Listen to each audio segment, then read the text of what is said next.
Okay. Tiny, can you please check our second speaker? Can you give him a call while we're starting?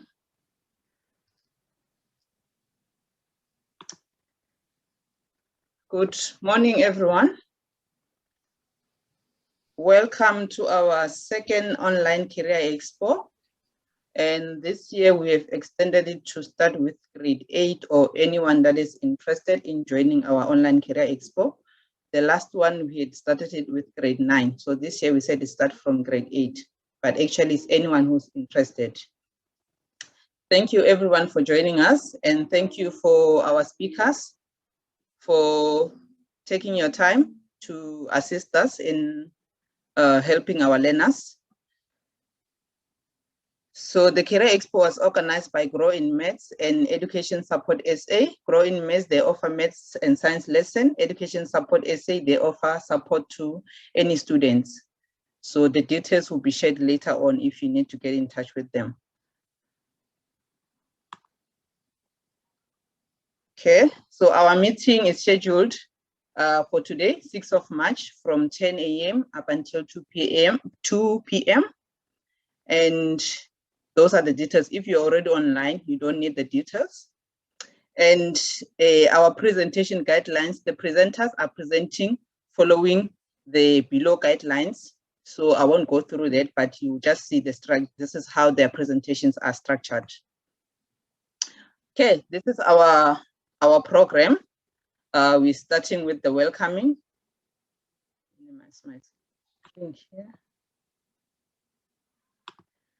Okay, we start with the welcoming, and the next will be the career presentation by the different professionals, which is budgeted for 20 minutes for each. So we're gonna start with a special presentation on technical and vocational education and training, which is TVET. And the next presenter will be from engineering. Then the next one, humanities, hospitality, education, safety, health, environment, and quality. Then project management and industrial engineering, then health sciences, law, art, design and culture, business and economics. Just before we start, we would like to apologize. Some of our guest speakers could not make it. So unless if they miraculously join us during the program, but we would like to apologize for that in advance in case they are not available at the time of their presentation. Sorry, my name is Mapule Molabe. I'm from the Grow in Maths, and with me I've got Witumelo and Tiny Munyai from Education Support. So those are the people that will be assisting me during this presentations. Okay, so we'll go ahead with the program. Our first speaker, which is for the Technical and Vocational Education and Training TVET by Sitwell Mamungato Pasha. Pasha, over to you. All right, thank you, Chairperson. Let me take this opportunity to thank your organization for inviting me to come and share knowledge with them regarding the TVET sector. As the Chairperson has indicated, I'm Pasha Mamungato Sidwell. I'm currently attached to the Department of Higher Education and Training, Stukune TVET College in particular, as the Assistant Director, Human Resource Management and Development. In terms of educational background, I possess a bachelor's degree in industrial psychology and industrial relations from the University of Limpopo. And I have almost, to be exact, 15 years experience within the field of human resource, but in the TVET sector, I've only joined them for the past 6 years. So I would say, okay, thank you for the presentation, because I can see it on my screen. So my presentation will have almost 5 fields. It will start with the background. Second item will be the NCV, or the National Certificate Vocational, which is offered at NQF level 2, 3, and 4. The other one will be the NATED report 191, or what you used to call the N qualifications, N4 to N6. Fourthly will be the financial aid schemes within the colleges. And the last slide is just a list of few fields of study that are found within TVET colleges. Yes, can we move to the next slide? All right. The TVET sector, or the Technical Vocational Education and Training, is just a branch within the Department of Higher Education and Training. And this branch consists of 50 colleges within the country. Each province has got a minimum of four colleges, to be exact. And these colleges are offering both the theoretical as well as the practical part of component of learning in various fields of study that will be outlined in the last slide. And these fields that we are offering are divided into two categories. We have got the NCV, the National Certificate Vocational, as well as the Report 191, what we used to call the N courses. That's basically what we are offering in TVET sector. Yes, we can continue, Chairperson. And firstly, let me touch on the National Certificate Vocational. This was introduced by DHET in all TVET colleges in order to offer opportunities to various individuals who could not pass their matric. It offers opportunities to study various vocational qualifications, and these programs are intended to directly respond to the priority skills demands of our South African economy. This NCV is offered at NQF level 2, 3, and 4 of the National Qualification Framework. And like I said before, it is designed to offer both theory and practical experience in any field of study. And now one may ask to say, what are the admission requirements, or what does one has to possess in order to qualify to enroll within this NCV program? A prospective student should just have at least a year-end school report for grade 9 or higher, simply because those days of one not having passed matric being gloom and doom are over. If you haven't passed matric but you have managed to pass grade 9, you can come and enroll with us. You can start with NQF level 2, 3, and 4. And remember, NQF level 4 is equivalent to grade 12. So once you have passed your NCV level 4, then you would qualify to enroll for your national end diploma, or you can even apply at university because you have been regarded as having an equivalent of grade 12.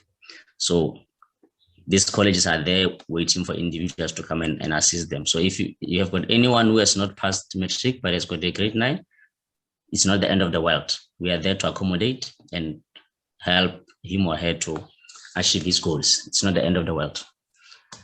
The second component will be the NATED, with the report 191, the N courses from N4 to N6.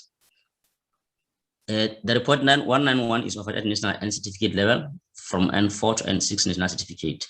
The admission requirements to the program are as follows. The prospective student should have completed grade 12 or what we call national senior certificate. And this program is offered in both business studies and the engineering field. Once one has completed the N6, the student is expected to do an 18 months of experiential training in order to qualify for a national N diploma. For example, let's say one has done an N6 certificate in engineering, or let's just say in electrical engineering. One will have to go to the industry for a period of 18 months, do the practical component of his or her studies. Then upon completion of the experiential training, one would combine the practical experience as well as the theoretical component, take the report to the Department of Higher Education and Training, and they will do they'll issue a national N diploma for that particular individual. Now, it is also offered in business studies as well. In business studies, it is the same thing. Let's say one has done an NC certificate in human resource or financial management. You will have to find an industry whereby one will do an 18 months experiential training, and after that one will get a national diploma. And during this experiential training period, the colleges in the country have partnered with various sitters. They are providing a stipend for all experiential learners who, for the duration of their learning. The 18 months, one will be getting a stipend so that one can afford to pay for accommodation, transport, because some of the students, they do the experiential training far away from their respective homes. So they would need to have accommodation and other essentials. Now, one would ask, how does one who comes from a very, I don't want to use the word poor, but a background that is of limited means, how does one access financial aid? The DHT college bursary schemes are funded available by government to assist students enrolled or intending to enroll at TVET colleges but are unable to fund their studies. These funds are made available through the NSFAS, of the National Student Financial Aid Scheme, and it is not a loan, it is a bursary. Once upon completion of your studies, the student does not need to pay back whatever was paid to him towards his studies. It's not a loan, it's a bursary. And how does one apply? The student can lodge an application personally through the college by completing the relevant application forms or apply online directly to NSFAS. Remember that our country's landscape is quite different. Some of our students are coming from very remote areas where they cannot even access smartphones and other technological connectivity. But what happens is that each college has got an office called the SSS, Student Support Services Office, as well as the bursary office, where in one a student can go there personally, lodge an application. You'll be provided with application forms, complete them, and the college will also assist in scanning them and forwarding all the necessary applications and documents to NSFAS. Now, the following should be serve as attachments to one's application, namely, copy of the student ID, the ID of the parent or the guardian, and proof of income or sworn affidavit if proof is not available. Because we want to cater for those individuals who are from poor backgrounds. That's why we would need proof of income to determine the eligibility of the student. And lastly, the last slide, these are the field of study within TVET colleges. They are not all here, but I just wrote a few that could come at the top of my mind. In the field of engineering, we have got electrical engineering, civil engineering, construction, mechanical engineering, information technology and computer science, engineering and related design, which includes fabrication, fitting and turning, and automotive repairs and maintenance. In the business sector, we've got the marketing management, office administration, finance, economics and accounting, financial management, human resource management, public management, and others. Like I said, these are not a full list of all the qualifications that are found in TVET colleges. Different TVET colleges provide different. There are some of the fields that are not listed here, but you can find them in other colleges depending on the geographical nature and infrastructure of the college. For example, the issue of hospitality management, I did not include it, and it's one of those courses that are found within the TVET sector. Some colleges are offering them, as well as the agriculture. Agriculture is one of them that are being offered within the colleges. Thank you so much, my sister. That's the end of the presentation. Thank you so much. Okay. I hope I stayed within the 20 minutes, né? Yeah. Okay. Thank you, Sidwell. If there are any questions, we'll just allow some 2 minutes or 5 minutes in his presentation because he asked to leave early. So if there are any questions, please, you may ask them now within this 2 or 5 minutes. All right. But I see there's a question there, a question from one learner. Which TVET qualification provide more opportunities in the work environment? Can I answer the one from the chat? Yes. Okay.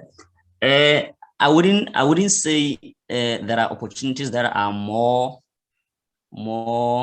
like, what can I say? That I can say they are more marketable than the other. It just depends on one's passion towards a particular career that you choose. You need to choose a career that you know that it's your passion, it's your first love, and that way you can be able to find opportunities. Because even if you can go and do a career that we say it's more marketable than the other, but if you don't have the love and the passion for it, it will just be the same. So I advise my students to always follow their hearts. Do what you love, do what you enjoy, do what will make you happy, because your career is your first love. Thank you. Thank you. Any other question?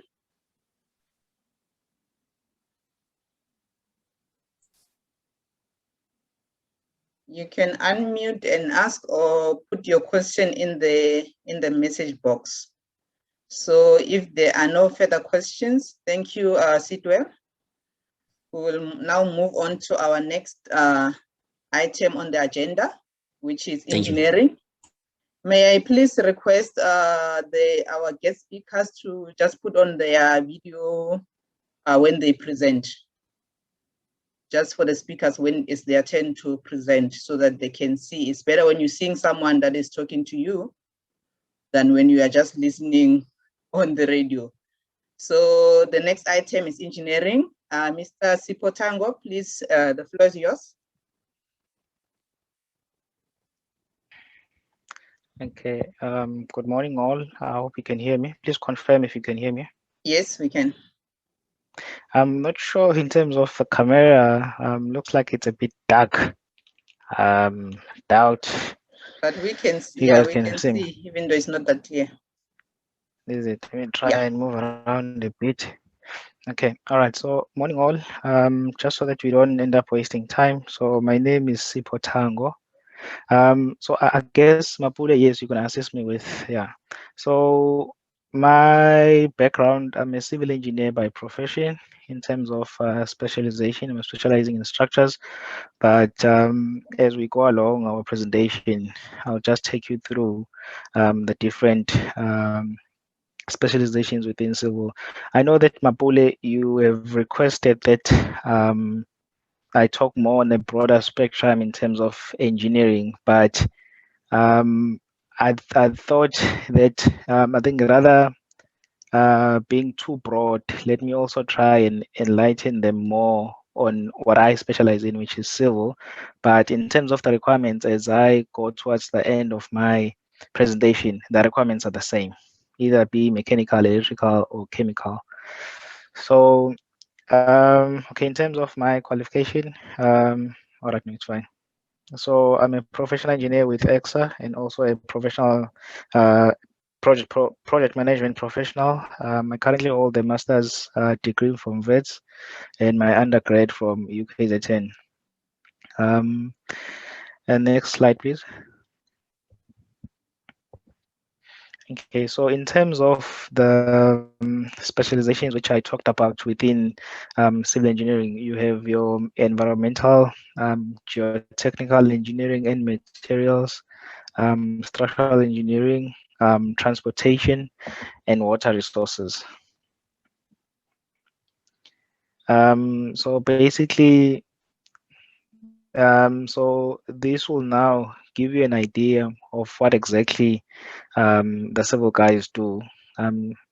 So you have your roads. I mean, the nice part is that these are things that we all use. This is what everyone is well aware of. So the roads that we use, those are designed and constructed by civil engineers.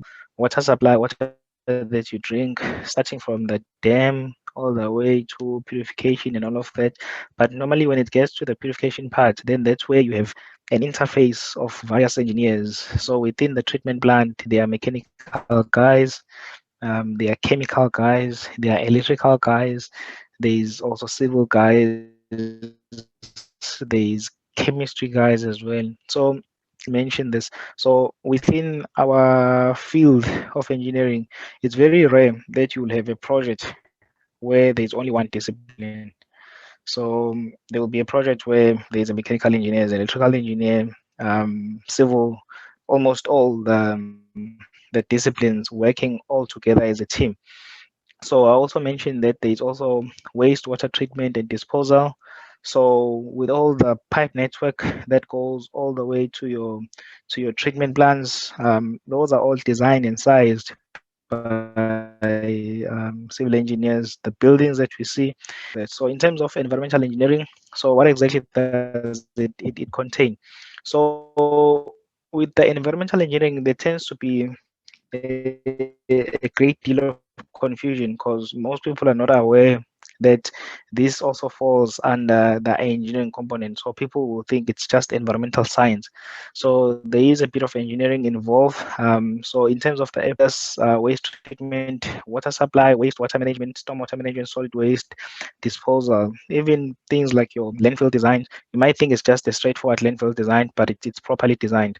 So in terms of the water treatment distribution, so these are just the pictures to give you an idea of what you're talking about. Let's say, for example, with the water that you drink, I'm just going to use this one picture on your top left. So the source being the river, there, it gets extracted to your treatment plant. So starting from the dam itself, there are demos, there's pipework that's involved, that is also designed by the civil guys, gets to the treatment plant, the mechanical guys, you'll correct me if this is your field. Sipho, your network I will is. say mechanical deals a lot with moving items, touches. Is my network bad? Yeah. Hello? You are cutting. Hello? Yes. Okay, can you hear me now? Yes. Hello? Yes. Hi, Sipho. We can hear you now. How is it? Oh, we can hear you. Yeah. Okay. All right. So I was touching a bit on the water treatment side to say when it gets to the treatment plant, so this is where now you start having various disciplines of engineering. Like for example, the mechanical guys, I believe there are pumps that are there. So mechanical guys will assist in terms of sizing those pumps. They also assist has been constructed in terms of maintenance and all of that. Then there's also electrical guys. They will make sure that you get enough electrical supply to the treatment plant. Then once that is done, so you also have the chemical guys who will also make sure that it's within the acceptable quality standards for a human being to consume. Then from there, it goes to what is named as the distribution zone. This is now where it gets um, to your households. So I won't go through all the pictures. So basically, I just wanted to give you an idea of what the environmental component will contain. So that's why I just touched on one. So in terms of the geotechnical now, geotech and the materials engineering. So I just grouped them. So this has to do with mainly with pavements, foundations, dams, and soil properties. So one might ask, what exactly does it entail? I'll make a typical example. Can I just check what's the next slide is? Maybe there's a picture there.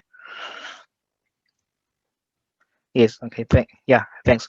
Okay, so in terms of what the geotech component will entail, so before they even start designing or constructing any building, road or bridge, they need to test the type of soil that exists in that area, if it can carry proposed infrastructure. I'll make a typical example. Let's say you are planning to build a 4-story building.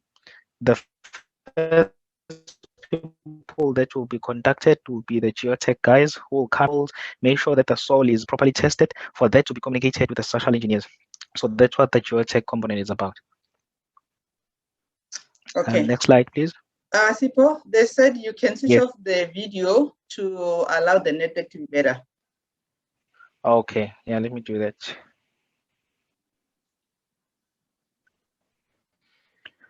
I hope it's better now. Yes. All right. So in terms of the structural engineering, which I specialize on, so we have your building structures.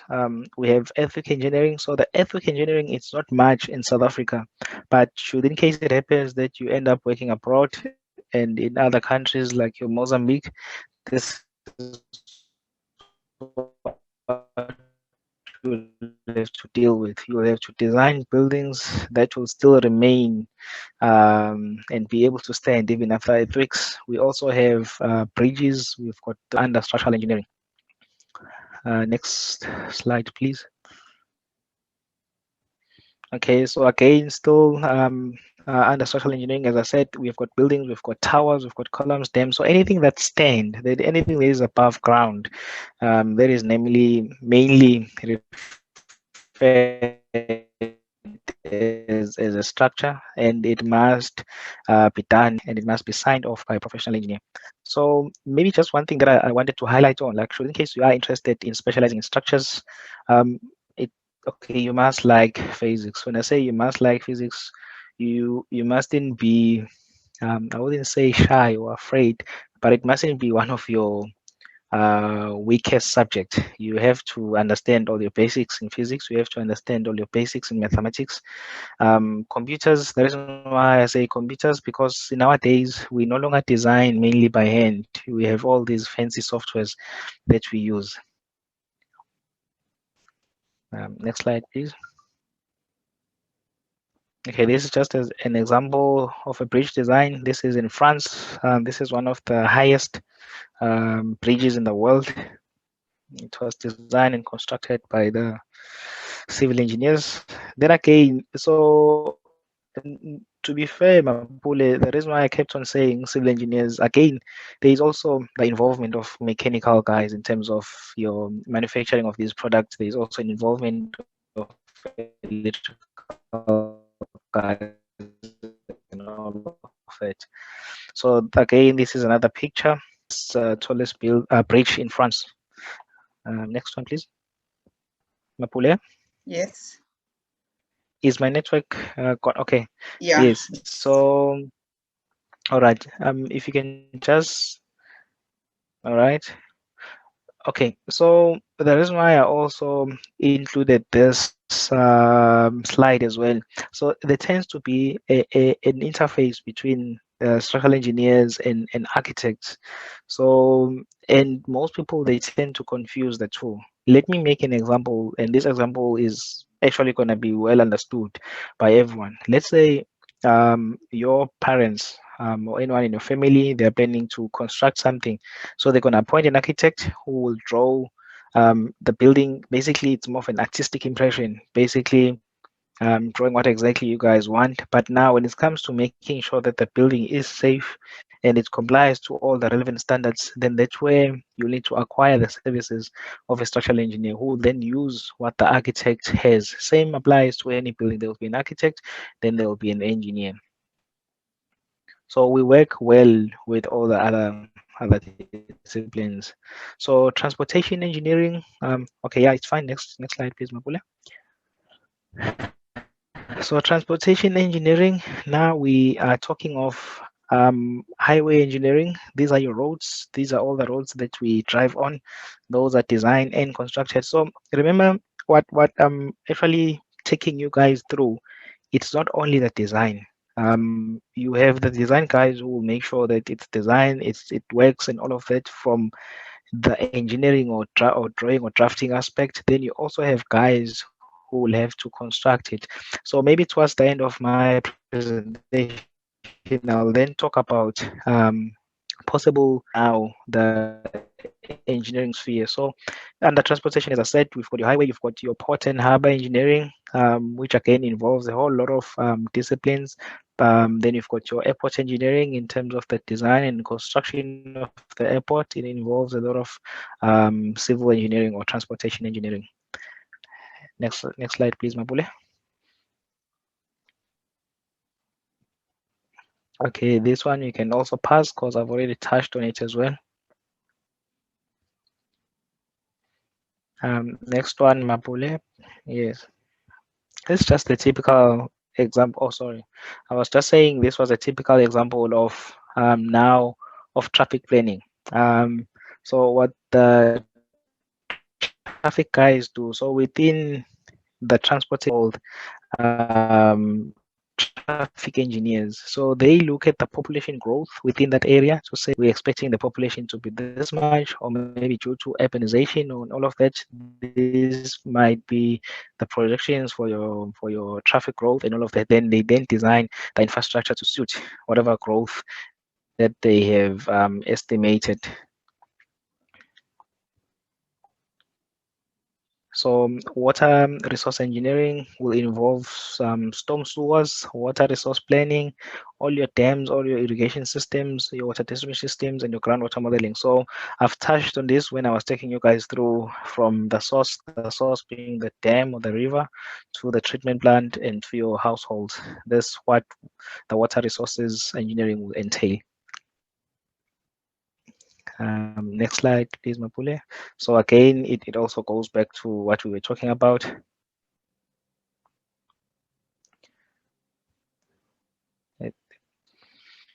Okay, so now this is where one will then look at the career options within the engineering. Let me just say engineering as a whole, not only civil. So you might work in the consulting firm. This is where you design stuff. This is where it's basically the production of drawings to suit the need of the client. When I say private industry can be mining, it can be developers. You can work there as well as an engineer. It can be government. It can be public works. It can be your parastatals. So you can also work there as well. So, like for example, if one says he or she is working for a consulting firm, so basically what they do, as I said, you are performing engineering tasks that will make sure that they meet your demands or your requirements of your clients. So you solve engineering problems for clients. For example, designing a bridge, you'll be involved in a project from the outset. So basically, you might be involved from a project from your early stages up until closure, and you'll be working very closely with client management in terms of managing the project on their behalf. Because remember, the person who have hired you as a client might be not knowledgeable in terms of engineering. Hence, that's why they will then procure your services to say, you will be my everything on the project. All I need is the final product. So that's why I'm saying that you'll be managing the project on behalf of the client, and that might also involve occasional visits to site, but largely you'll be based at the design office. So again, this goes back to now say within the government entities or agencies, what are we looking at? So this is more of a generic one. So this is more applicable to overseas. Now, never mind seeing the Department of Defense and the Army and all of that, but this was just to give you an idea. But within our space in South Africa, hence that's why I said within government, you're looking at, for example, your Department of Public Works, you're looking at government parastatals, that will be might be your Transnet, it might be your ESCOMs and all of that. So you might work there as well. So within those government entities, you might work in the design office, you might be site-based as well. So maybe to try and go back to civil engineering in particular. So one will ask, why is it important? So basically, we need to keep people safe. We need to make sure that we design building that won't collapse. We need to make sure that we distribute water that meets all the drinking requirements. We need to make sure that bridges and all of that, they minimize hazards, and also the environment is free of any harmful pollutants. Next slide, please, Mapule.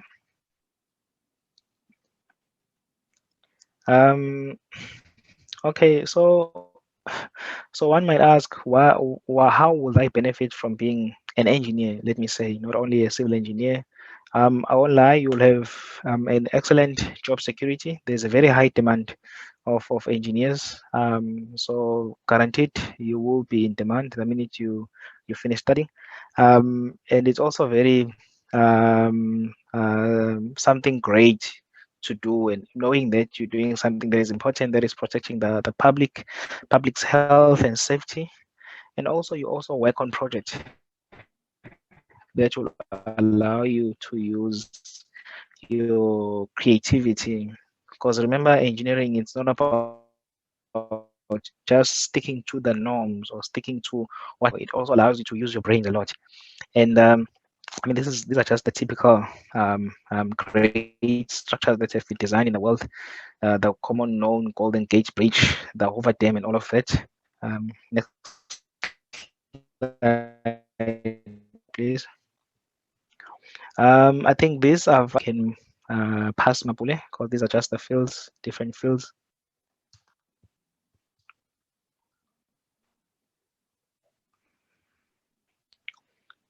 Yeah, okay.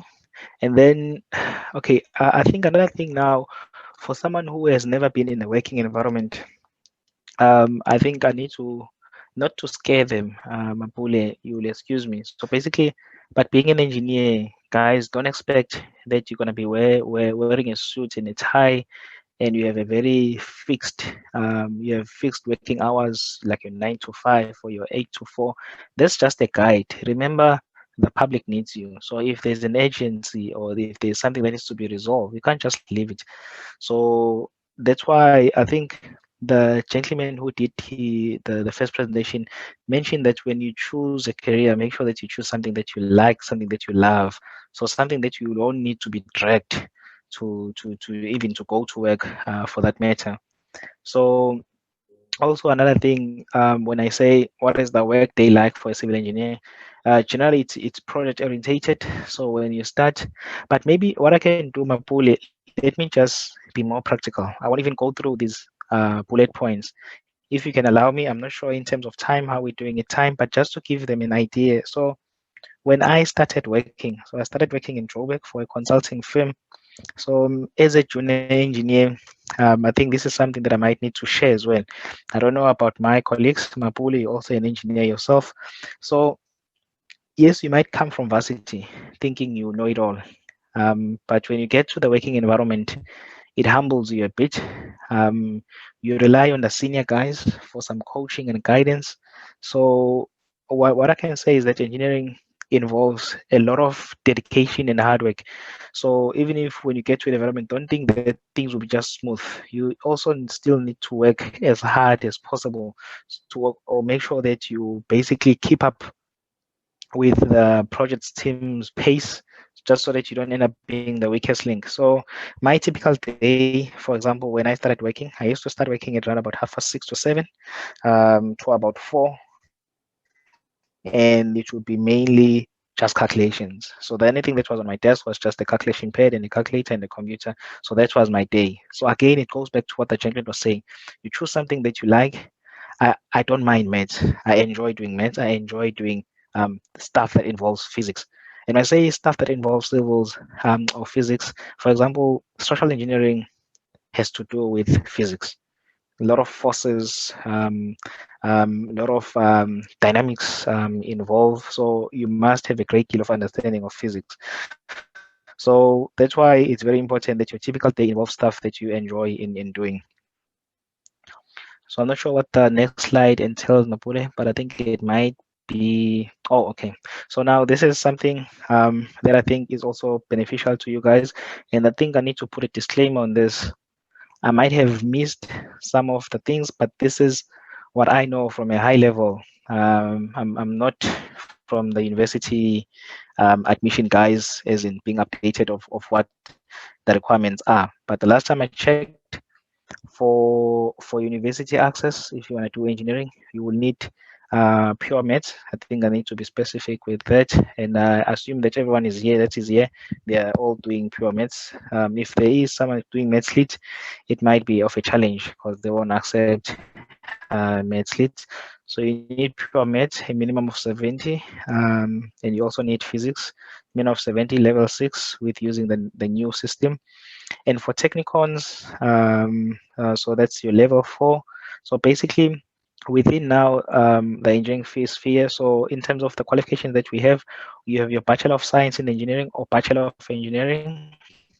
They are both the same level. They are both NQF level, I think so. So, and then you've got the new qualification which has been introduced. It's called a Bachelor of a Diploma in Engineering. So maybe what I can just touch on a very high level. So the first one in terms of the varsities that I'm aware of that offers both of these qualifications. You've got University of KwaZulu-Natal, you've got University of Johannesburg, you've got VETS, you've got UCT, there is Stellenbosch, there is UP. I don't think I've missed any. So those are the guys who offer such. And then Bachelor of Engineering Technology, that's your Mangosuthu. I think there's a whole lot of them. Mangosuthu, DUT, TUT, VUT. Same with the diploma in engineering. So I guess that was my last slide. So if I may humble request, Mapule, that if there are questions, if I can take the questions now, because unfortunately I need to drive to Richards Bay after this presentation. Okay, thank you, Sipho. Yes, we'll allow just 2-3 minutes for questions because you indicated you need to leave. Any questions? What do you like most and least about your job? What do I love the most and the least about my job? Yeah. Okay, so okay, what I love the most is that it allows me to be creative. I'm not restricted, and it actually encourages me to come up with new systems, and that's what the engineering entails. For example, if we were to compare how things used to be done in the early 70s,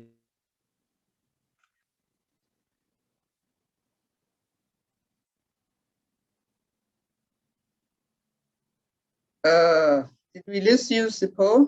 Your network is not cooperating.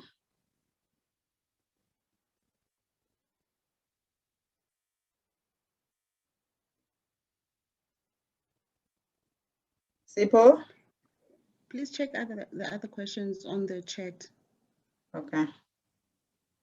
Tiny, please check the questions.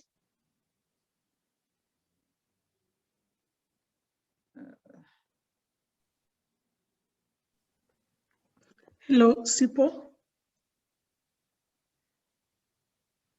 Amos, please switch off your video. Sipho, I have a question for you. Hello. Is Sipho still here? Let's see. Yeah, he's still here. Sipho, are you back?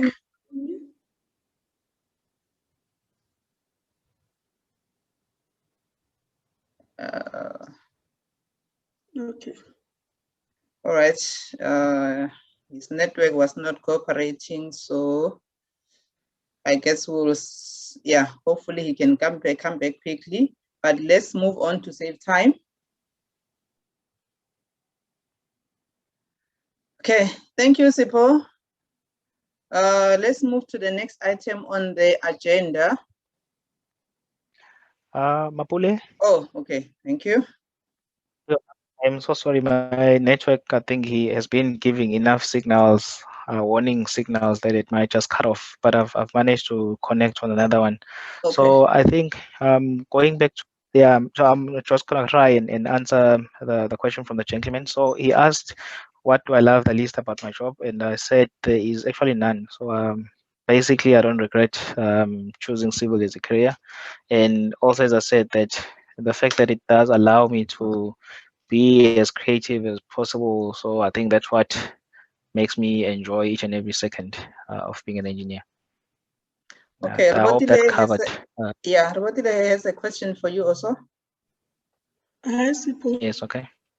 Are there any post-matric qualifications that one can use to enter the field of engineering, specifically a degree in engineering, if their matric results did not meet the minimum requirements for admission?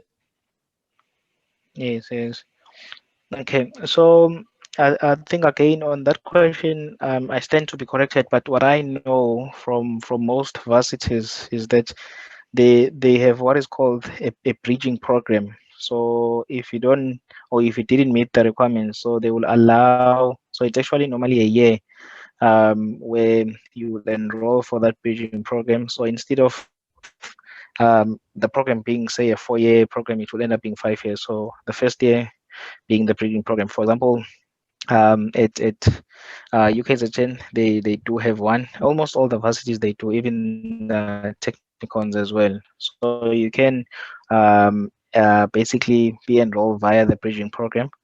So I think that's what I would recommend, because at least it also allows you to get used to that university system as well. But now there's also a thin line between the two. So for example, for them to in that pre-bridging program, for example, since they would require 70% as a minimum, and let's say you had 65 or 60, then they will allow you. But if you have, say, like 40 or 50, then it ends up being a problem. That's what I know, but I stand to be corrected. But I'll recommend a bridging program. Thank you. Thank you. Any other question for Sipho before we move to the next item? Can I ask a question? Yes. Yes, please. What soft core skills do you need for engineering, or do you possess? Okay. So I think when I started my presentation, I mentioned the fact that you will be working a lot with teams. So one must be able not only working in a team, but you'll also end up leading people. So you need to have a great deal of people management skills. You need to be able basically be a team player and be able to lead and be as vocal as possible, because there's going to be a lot of presentations being done. And I think, but in terms of what most engineers lack, I don't know, Mapule, you will correct me as well. I think the patience levels are very low. Maybe you are different, but that's what we lack on. So again, and hence that's why just going to back to the gentleman's question, it is therefore then advisable that once you are qualified as an engineer or as a technical person, then you also need to divert a bit in terms of either management or any other qualifications within the humanities space to try and upskill all your other skills, like your soft skills that you might be lacking on, because you might be a great engineer, but you might not be a great team player, or you might not be a people's person. So this is what is normally recommended. Hence, you'll find people doing management qualifications or MBAs after they are qualified. Thank you, Sipho. Any other question? Witumela, please check on the inboxes. Yes, Mapule, there are some few questions. I don't know if Sipho has time to also get into answering them. Someone wanting to also know the salary range. What salary range can they look forward to? Can you just read? Hopefully they're not a lot. Can you read all of them? Maybe he can answer them in a short space of time. Yeah.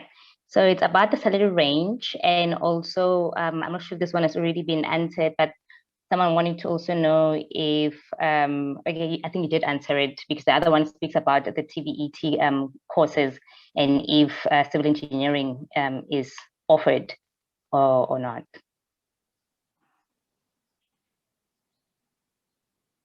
Okay, Sipho.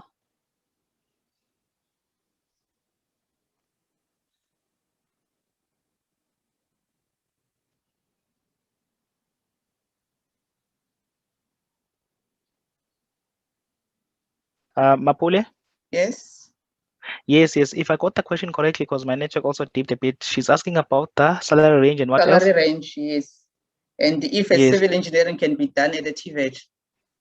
Oh, yes. I think I must humbly apologize. So yes, there are qualifications at TVEX, and I think that's one thing that Mapule we need to emphasize as working professionals, to say they mustn't look down at FET colleges. They are also as important as the universities. So my humble apologies for not including them on this presentation. So they are, but one thing that you might need to be aware of in terms of your job functioning, they differ.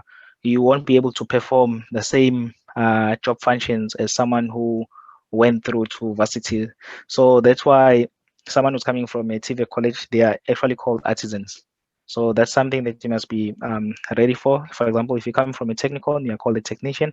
Then if you come from a university, you are called an engineer.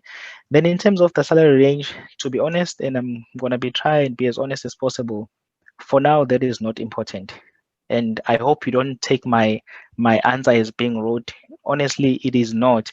It is what you're gonna get paid is enough, and it's market related, and you'll be able to take good care of your family and yourself.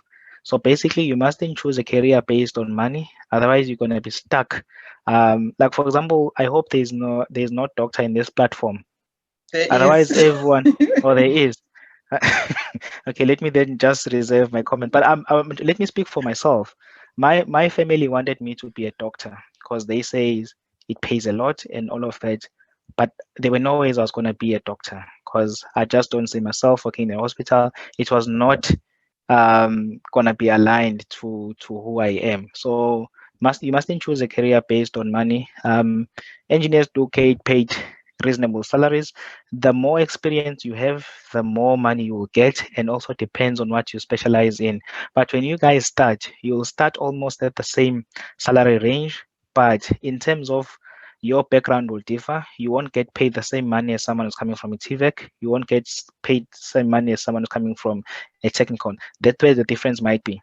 So the highest paid will be someone with a bachelor's degree, followed by a Bachelor of Engineering Tech, followed by a diploma, followed by someone from TVEC. Then the minute you get more experience, then that's where it differs. I think that answer is fair. Yes, thank you, Sipho. I Okay. think we'll move on to the next item on the agenda. And if there are more questions, please guys leave the questions in the inbox. We will try to answer them later on, or Sipho can answer for us in a later stage. Thank you. Okay, thank you, Mapule, and thanks to all of you guys, and all the best to the matriculants. Thanks. Thank you. Okay, next on our agenda is Humanities by Nonjabulo Zondi. Nonjabulo, over to you. Thanks, Mapule. I'm just going to put on my video for a greeting and then switch it off because I think my network is also going to struggle. Okay. So just to show that I'm here and just show my face, thank you for the opportunity, and greetings to all the attendees and our guests. So I'm just going to switch off my video and just leave my audio. Okay, thank you. So my name is Nonja Bulazondi. I'm a human resources manager. I've worked in the field for slightly over a decade. And today I'll just be sharing with you in terms of human resources, information, general information, and then we'll just take it from there. I currently hold a master's degree in industrial psychology, and that's the field I'd like to pursue next, hopefully. So human resources used to fall under humanities in most institutions, and to date, some institutions have kept it there under social sciences, but some of the institutions have moved it to management sciences, and I just put a little table there to show, including universities and universities of technology. So with regards to that, human resources, just a brief explanation. Human resources deals with organizational policies, procedures, and practices as it relates to how human relations are managed within an organization. So from your recruitment and selection, training and development, please don't go there as yet. Training and development, employee relations, which includes disciplinaries, grievances, organized labor or trade unions, remuneration and rewards, performance management, talent management, change management, and org design are all part of the human resources.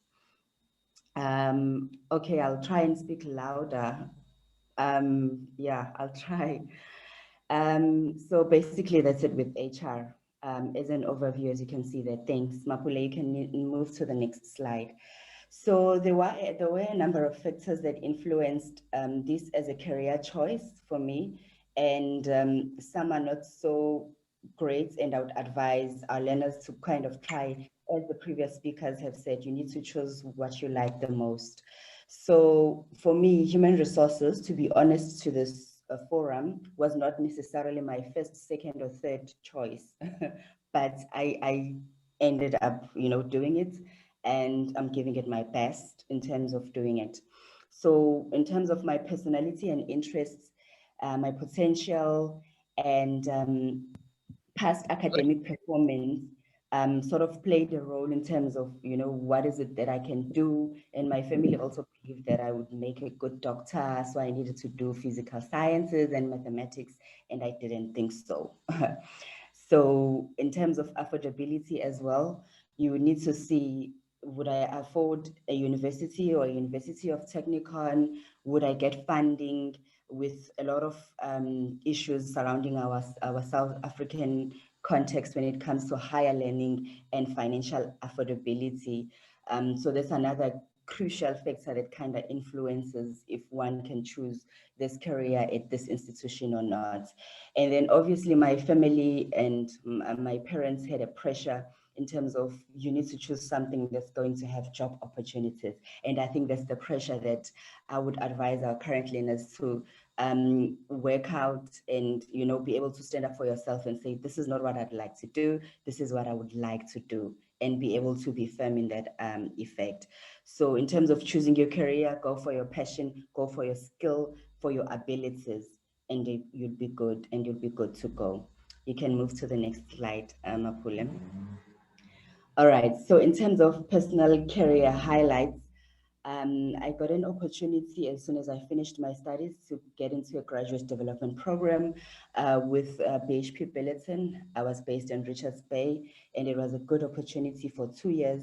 I got a good overview of what the human resources function do, and I moved across all the different functions.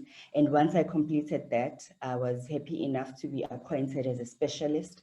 I was a specialist in human resources development, which was training and development or learning and development.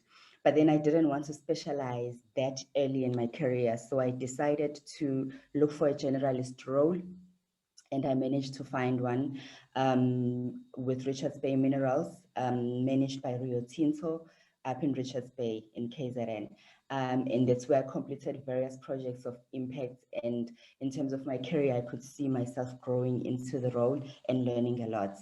And then 2.5 years later, I moved into a new industry altogether. I found an opportunity within an aviation organization, and that's where I feel I grew exponentially in terms of solidifying my experience as an HR generalist. And then I have recently moved into a new role with a new employer 5 months before lockdown. So I'm still, happy with how far I've come. So in terms of challenges with the human resources is, I just picked the top 4 that resonates with me mostly. And as I moved across the few different organizations that I've been with, that sort of came up for me. So the first one was the lack of trust or respect and credibility of the HR department, either from the employees or organized labor, which is the trade unions, or from management in general. And when I started, I was quite young and my age was not helping. So when I would join a new organization, it would be a matter of, what is this young girl going to do? Or what does she think she's going to change? So it was, a bit of a challenge there. And then secondly, it was management expectations of what HR needs to be doing versus what managers, leaders, supervisors, first line managers need to be doing. Third one was leadership capabilities, where you find that maybe there's not so much of courageous leadership, there's not bold leadership, there's a lack of maybe decision making in areas or structures where decision making needs to be happening, and it kind of gets pushed into HR, and that causes conflicting roles. And the fourth one was dealing and managing with technical HR core challenges.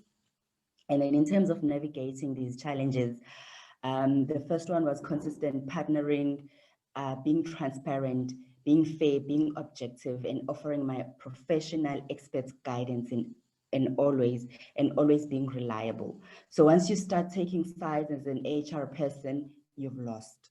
You cannot be taking sides you need to take the side of an organizational policy or procedure in terms of what needs to happen. And then the second one was when I would join a new business or a new department, I would have a meet and greet with my assigned line managers to clarify expectations and to be realistic between ourselves. So this is how far I go, this is how far you go, this is where we meet each other halfway, clarified. And then in terms of leadership, what used to help was a performance management system to clarify delegated levels of authority, who takes a decision where, who does what, who initiates a disciplinary hearing, and what is the role of HR in all of that, and what is the role of a line manager in all of that, so that it's clear that this is not the role of HR. Where does HR come in? What is not the role of a line manager? What does the role of an HR manager or a line manager entail? And then lastly, in terms of managing HR cost challenges, these would be different from various organizations. Some organizations would be struggling to attract the right talent. Some organizations would be struggling to retain the right talent, or there won't be enough training happening for people to grow, or people will be complaining about their salaries. So those are the technical HR challenges. And in terms of resolving those, it works around the organizational policies that are in place in terms of how do we make sure that we attract the people get trained, and people get remunerated accordingly. Thanks. You can move to the next one. And then in terms of the institutions that offer this and the minimum requirements, there would be universities and universities of technology. So there's UNISA, UKZN, VETS, UJ, University of Western Cape, and then there's universities of technologies as well, in terms of what they require as minimum requirements. But overall, generally, I picked that they require language, either a home language and a first probably additional language. And then for mathematics, they're not fussy in terms of whether it must be pure maths or maths literacy. But obviously for maths lit, your level needs to be a bit higher than for your pure mathematics. This is the information that I browsed through the various university sites. So I went onto their sites and just tried to put this together. And for TVETs, I must apologize as well. I didn't really go through, but I am aware that the TVETs also offer that. You can move to the next one, Mapule. And then in terms of undergraduates, you would get your certificates, your diplomas, your bachelor's degree, varies according to the levels, and the NQF level as well. So with regards to institutions, public institutions, I would mostly recommend, so from universities of technology or TVETs. I'm not against private colleges, but I would advise that you ensure that the institution is accredited before you register. So we've had in the past where people would do a qualification only to find that it's not legitimate, and the institution is not accredited to give that qualification. So that's just my point on the slide. You can move to the next one. So in terms of available other career paths, I just generalized. So I put humanities and I put management sciences. So on the humanities side, there's 3 different streams. So there's arts, there's social sciences, and then there's performing and creative arts. And I've listed and grouped all the subjects there or parts there. So you would find on the social sciences and humanities, that's where you would find your psychology and your human resources and the rest of the other social sciences. And when you come to the management sciences, whether it's business management or economic and management sciences, as how other institutions have moved HR into, that's where you'd find your commercial subjects, and then you'd also find your industrial psychology and HR in that aspect. So it's still much present in both fields. And then in terms of career opportunities with regards to HR, if you've done HR, you can work as a generalist HR, as a consultant, or a business partner, or an HR manager as you move up the ranks. Or if you would like to specialize, then you can specialize in one of the subfields of HR, such as recruitment, training and development, labor relations, or remuneration and rewards. So you can choose, whichever way you'd like to go. and there's a number of opportunities that are available. And in terms of your skills that you would require, you would need to be someone who relates well with people. So your interpersonal relations skills needs to be very good. You need to be good with communication, both verbal and written communication. You would need to be good as well with planning and organizing. And also you need to be good with record keeping and documenting. Those are just a few of areas that I would think would be important for you to be successful and enjoy working in human resources. Thank you. That's it from my side.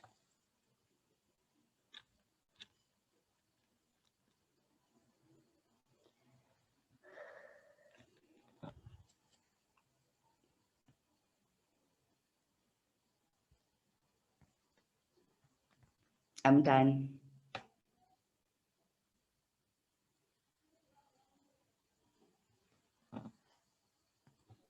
Sorry, I was talking on mute.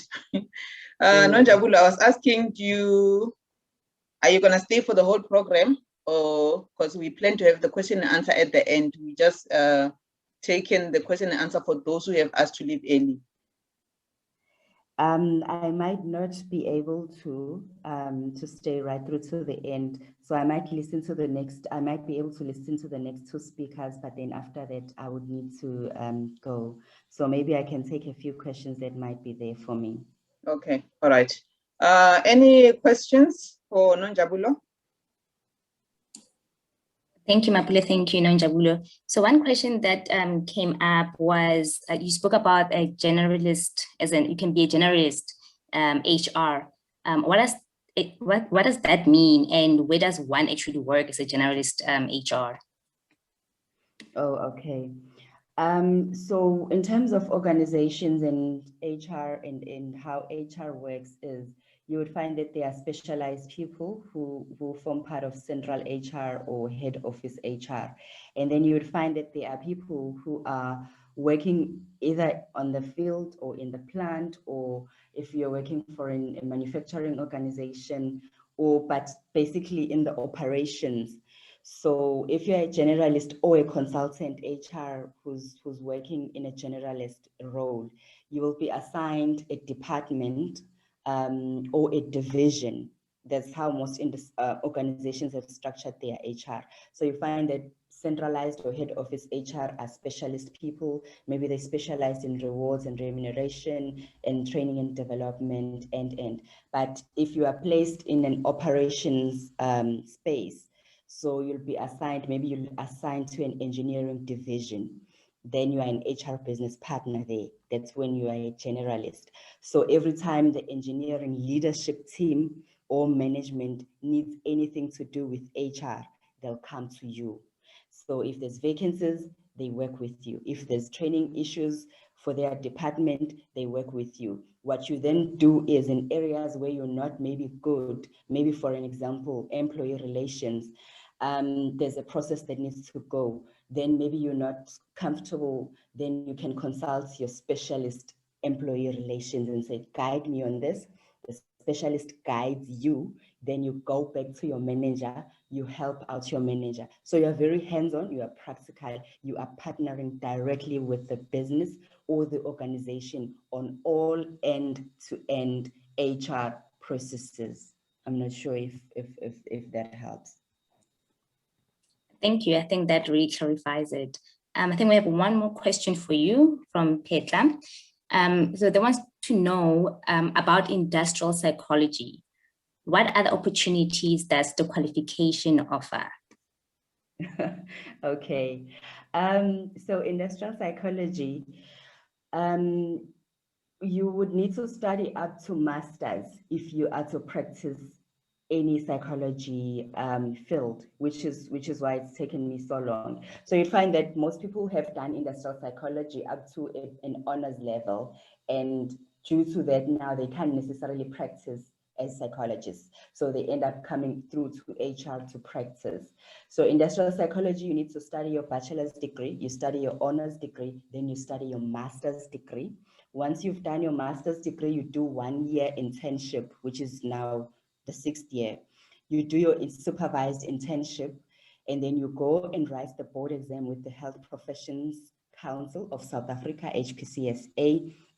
Once you pass that board exam, then only then you can start practicing as industrial psychology. So it takes that long, and most people, or even myself back then, didn't know this, you know. So you finish your honors only to find that you can't do anything about it. You need to get to masters and internship.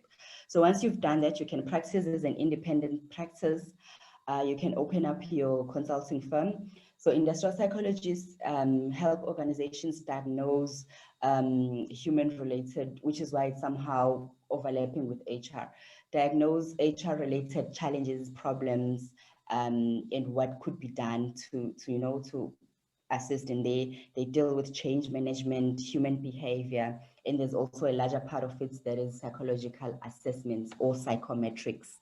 Where you do when you're recruiting, for instance, and then you're doing your psychometrics, personality, abilities, your EQ, your IQ, is this person fitting into this role, noting that it requires this and this person has this, are they matching? So so basically those are the opportunities that are there with industrial psychology, or you can go into private sector where they employ industrial psychologists, or public sector where they do employ industrial psychologists. Thank you so much, Nanjabulo, for answering that. I really take it that, you know, with HR career path, there is far more to it than a lot of us had actually thought of. So thank you for that insight. There are no other questions. I think that was the last one. Thank you, Nanjabulo. Thank you, Witumelo. We will now move to the next item on our agenda, which is hospitality. Chef Toyin, I'm not sure if she managed to join us. Are you on the line? If he managed to join us.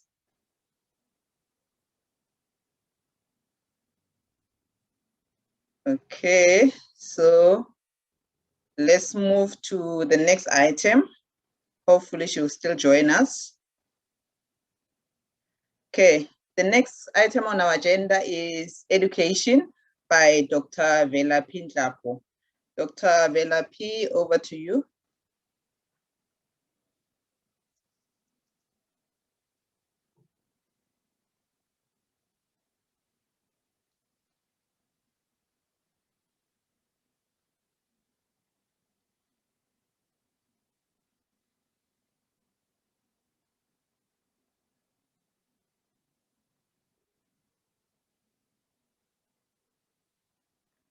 Is Dr. Ndlapo with us? He is online, but I don't see his microphone being active. Is he muted? Let's see. Velaphi. Oh, okay. Hello. Hi. How are you, madam? I'm good. Over to you, doctor. I was struggling a little bit, man.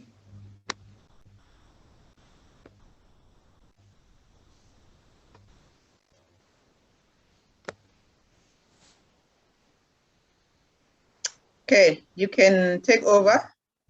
My computer is very, very slow this morning. I don't know what happened. Now we can hear you now.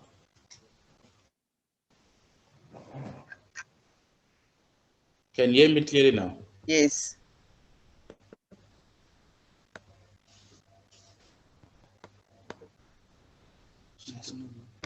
Let's share the screen.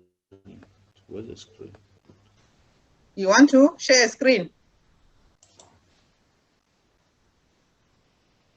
We have your presentation here, so I'll put it up from my side. Or are you going to share the screen on the? Yes. Yes, you can do that, please.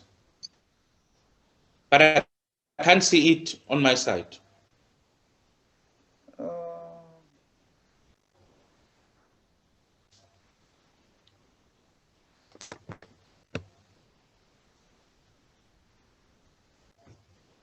You still can't see it?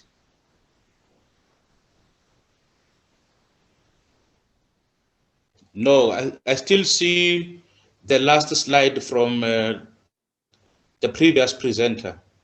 I guess your network is very slow. Maybe you can Very slow. You can open it on your side, but I'll try to be on the same page as you are.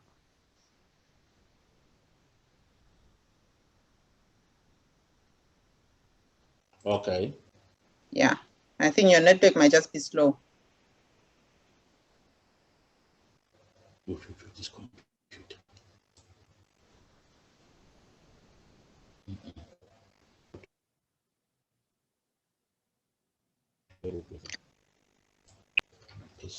Take me back there.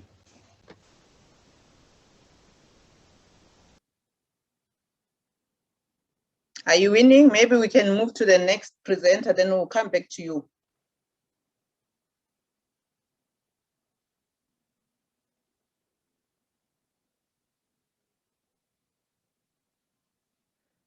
Okay, let's move to the next one. We'll come back to for education. Apologies for that.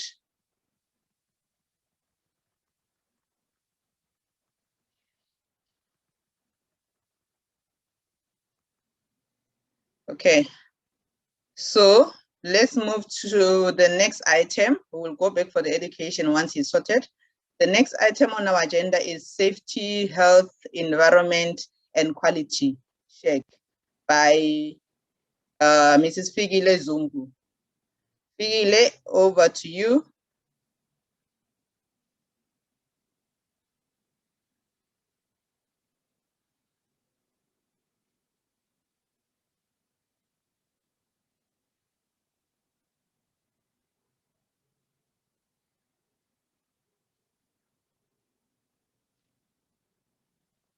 Is Figile here?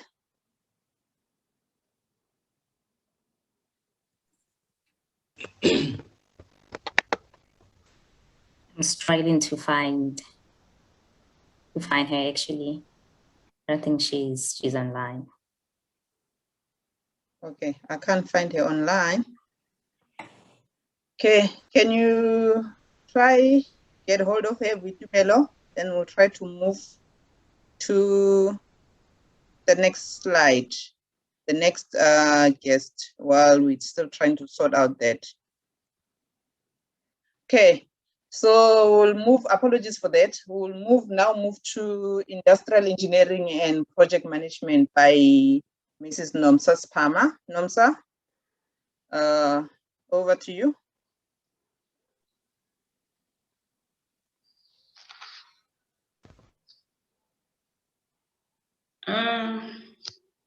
Good morning, Mapule and your team and all the learners. I think I will also do the same. I will switch off the camera to ensure that I'm able to be heard properly. No and problem. I would like to thank Mapule and your team for the opportunity to be part of this initiative.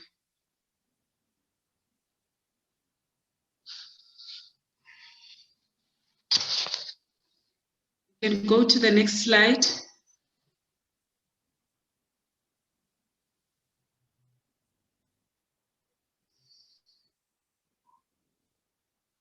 Yeah, one of the science educator once said that there is nothing I believe more strongly than, let me just remove this, than getting young people interested in science and engineering for a better tomorrow for all humankind.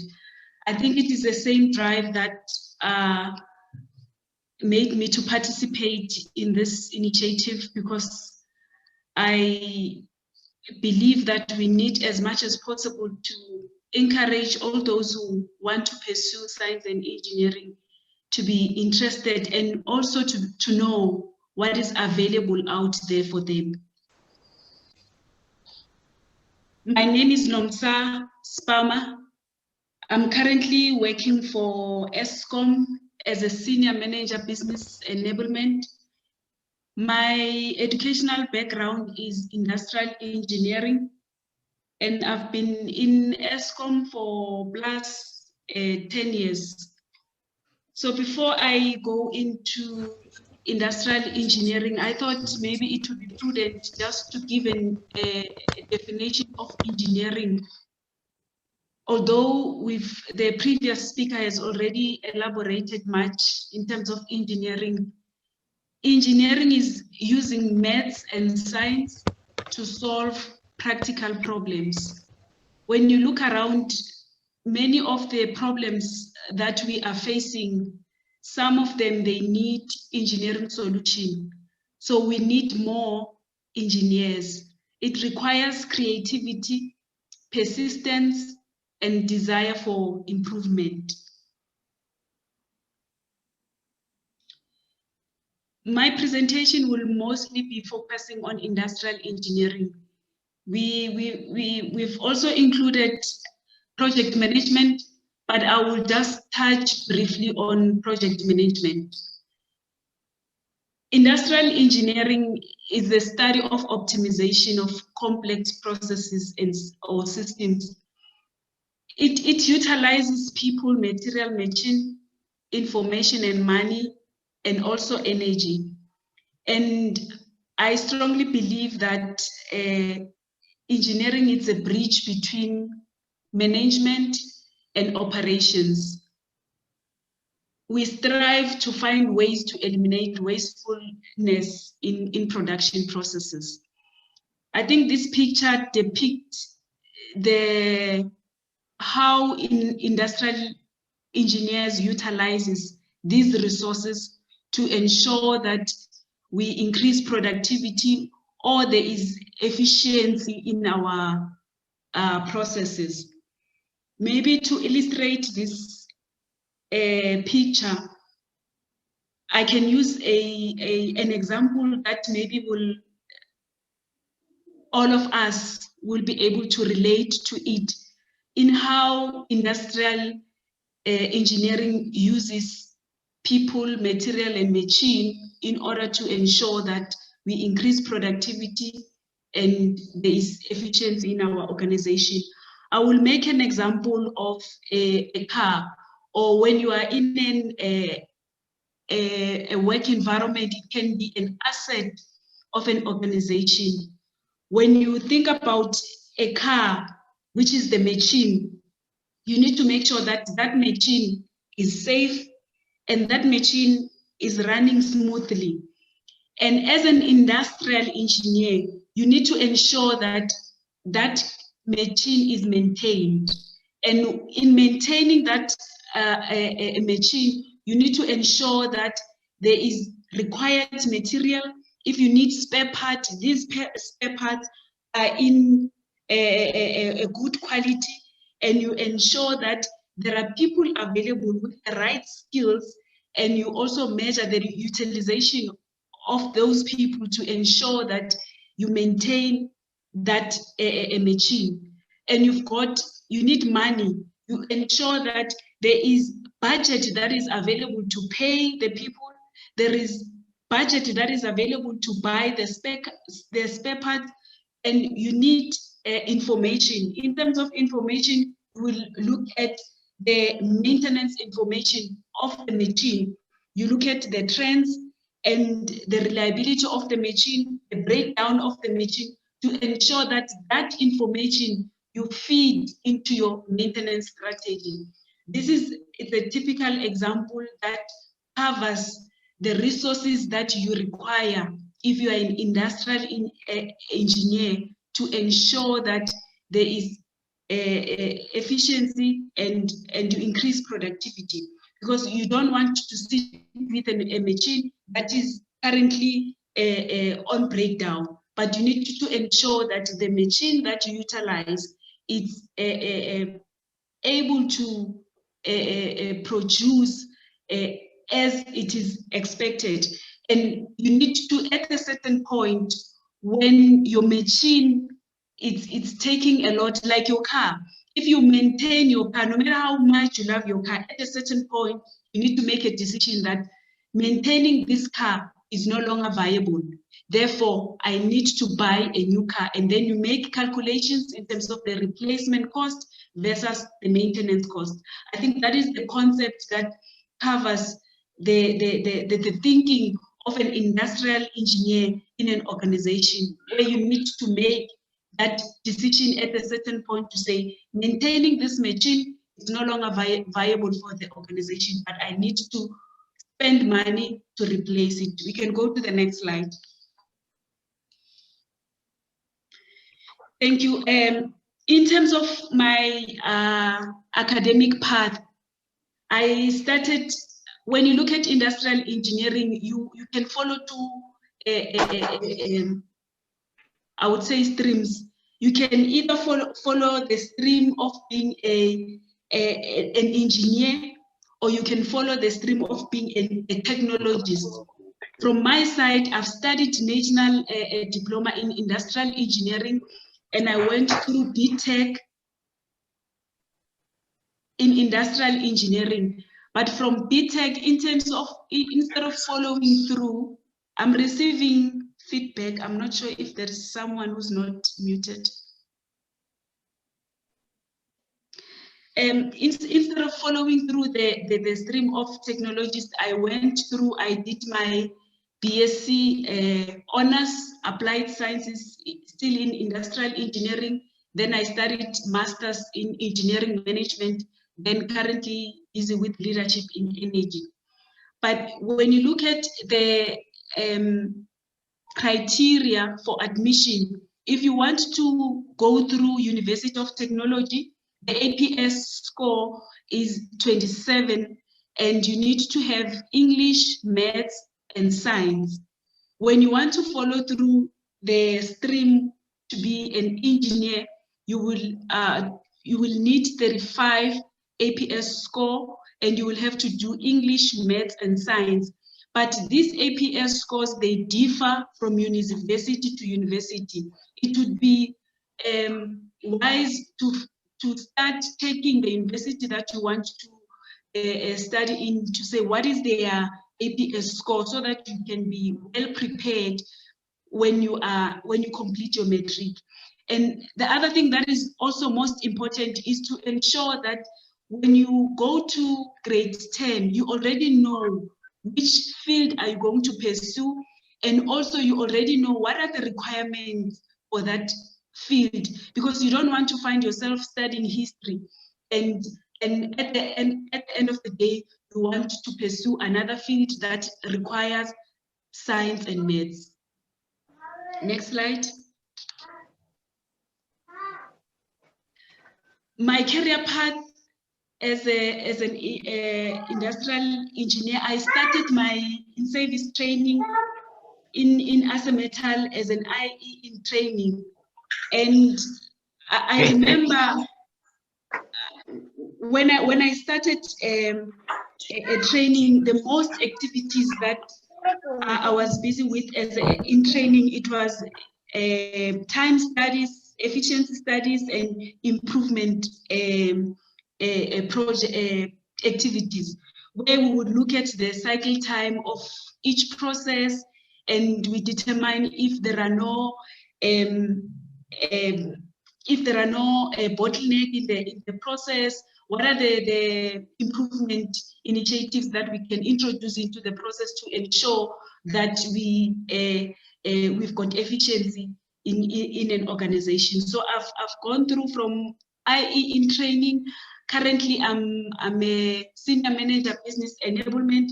But when you look at through my career, most of my area as an industrial engineering, I've been involved in business processes, quality management, which include quality control and quality assurance. There are differences between the two.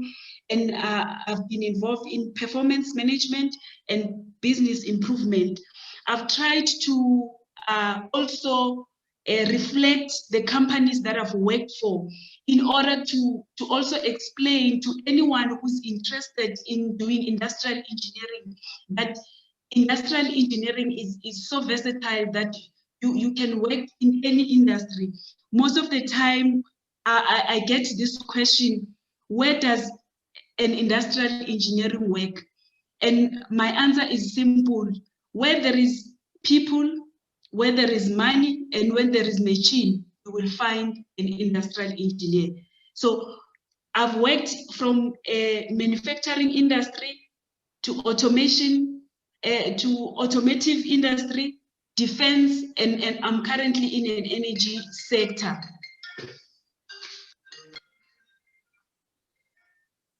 Sorry about that. And on the left-hand side, you can see the path of an industrial engineer. This is just the tip of the iceberg of what an industrial engineer can do. You can be an industrial engineering manager, process improvement analyst. You can be a project quality manager, demand planning, supply chain consultant, process improvement. And there are also more functions that you can play as an industrial engineer. You can even work in the bank to the warehouse. Where there is people, there is money, there is machine, an industrial engineer has a job to do. Next slide. Which institutions you can go to pursue your career in industrial engineering? It will also depend. If you want to follow the path of a technologist, you can go to University of Technology. If you want to follow a path as an engineer, you can go to universities. You can go to Wits University, Pretoria University, Stellenbosch, and if you want to follow the technologist, Pretoria University of Technology, Durban University of Technology, those are the institutions that you can go to register, to pursue your career as an industrial engineer. And also there is an institution that you can affiliate with, a South African Institute for Industrial Engineering, that will assist you to ensure that you maintain your professional relevancy, because you will be able to be exposed to the cutting edge of information in your relevant space. Next slide.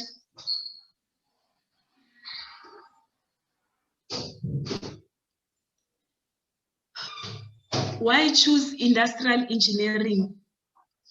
I think what I've mentioned here, it's something that has made me to stay in industrial engineering. But what made me to choose industrial engineering, I was fortunate that when I grew up, my house was close to a library.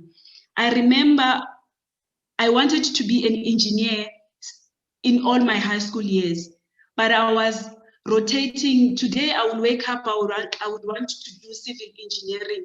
Tomorrow I would want to do electrical. The following day I would want to do mechanical. I never heard of industrial engineering. And I eventually applied to University of Technology for mechanical engineering, and I was accepted. I remember one day I went to a library and I was reading a book. It was my Lokban. It's about career choices. And one of the pages that I read, it was industrial engineering. And it was the first time I was seeing something about it. And what attracted me to this career, it was the personality traits that were explained to say, as an industrial engineer, you need to be somebody who's inquisitive, who is curious, who often likes to spend time alone with their thoughts or analyzing data.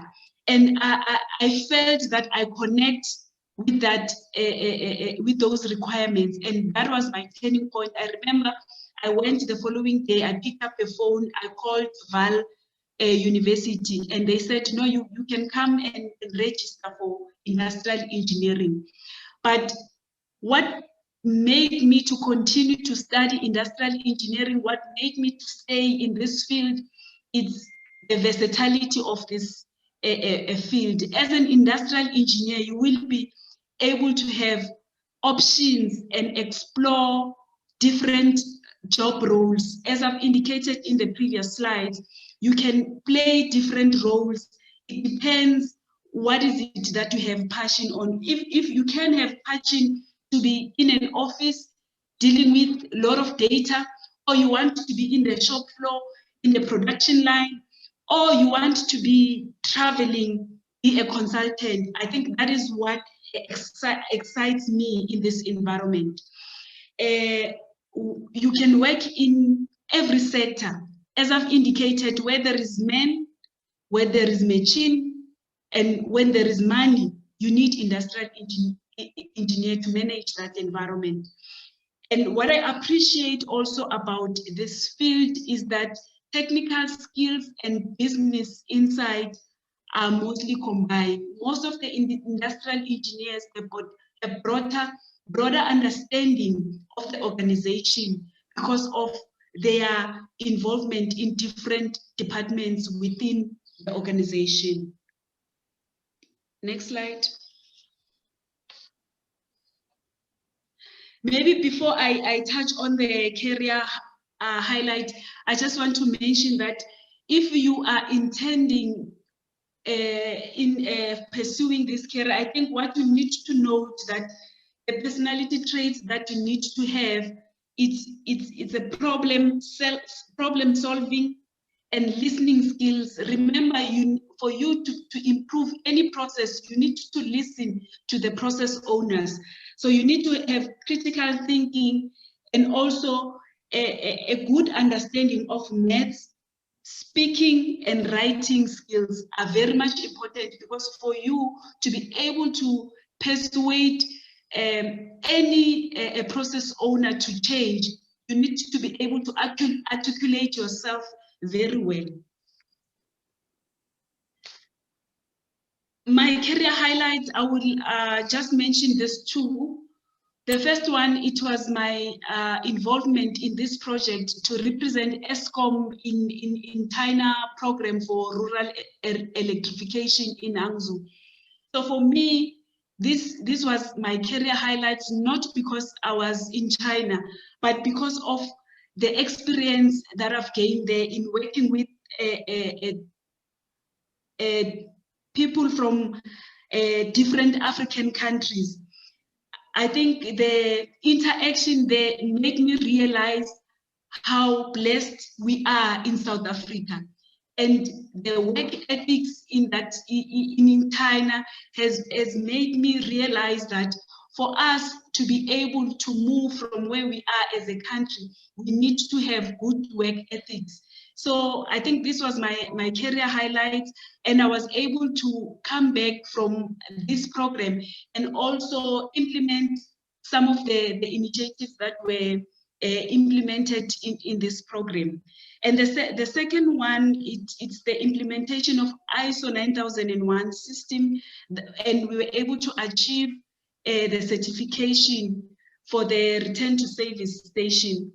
And the highlight in this is because it was the establishment of a system in a new environment, and we had people who were hungry for knowledge, young professionals. Some of them were coming from universities. So it was easy to implement a new system when people are eager to learn and they are eager to change. And I had an opportunity to shape the culture or entrench the quality culture in the station. I think that was a highlight for me in terms of my career. Next slide. In terms of the challenges in this field, I've interacted with a lot of my colleagues who are in the same space as me. I think these are common challenges that we face as industrial engineers. Willingness to accept new technologies. I remember when I started as an industrial engineer in Metal, the project that I was involved in of time studies. I remember the first few weeks in the plant environment, the old guys, they were so negative about the project, and I was wondering why are they so negative about this project that is going to improve the way they are doing things.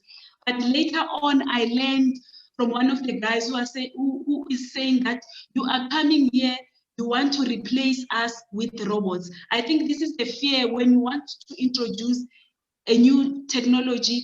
It's always important to ensure that you explain and you highlight the benefits of automation to those who are involved. You don't assume that they understand the benefits, because remember, you need to illustrate that there is pain in the current process, because each and every person either is seeking pleasure or is avoiding pain. So you need to ensure that there is pleasure in doing things in a different way or in automating a certain process. And the second one is change management. This is the most common obstacle that I had to overcome. People fear change.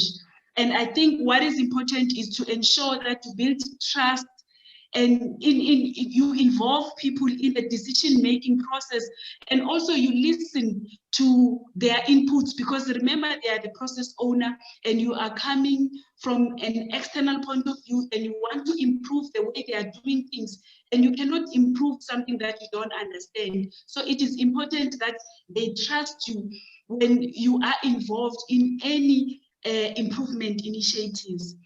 And the last one is the collaboration between departments. Between departments, we've got different KPIs that we want to achieve.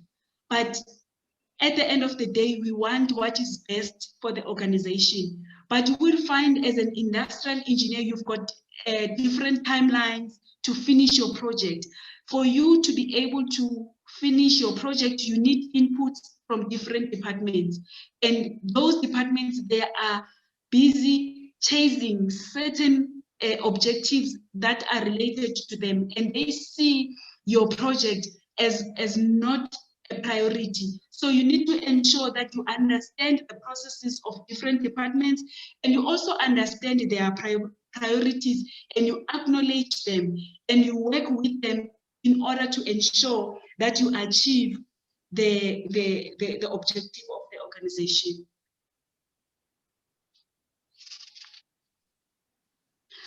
I will not dwell on this that much, because I think our previous speaker has highlighted the alternatives, and I think he has already explained the civil engineering, but you can do electrical engineering, mechanical, mining engineering. There are a whole lot of different fields that you can follow in engineering.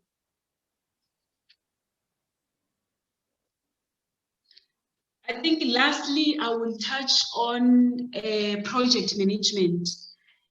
And it will be just a high level in order to ensure that you've got a brief understanding of what is project management. Project management, it is a multidisciplinary field that applies knowledge, skills, tools, and techniques to project activity to meet the project requirements. What does a project management manager do?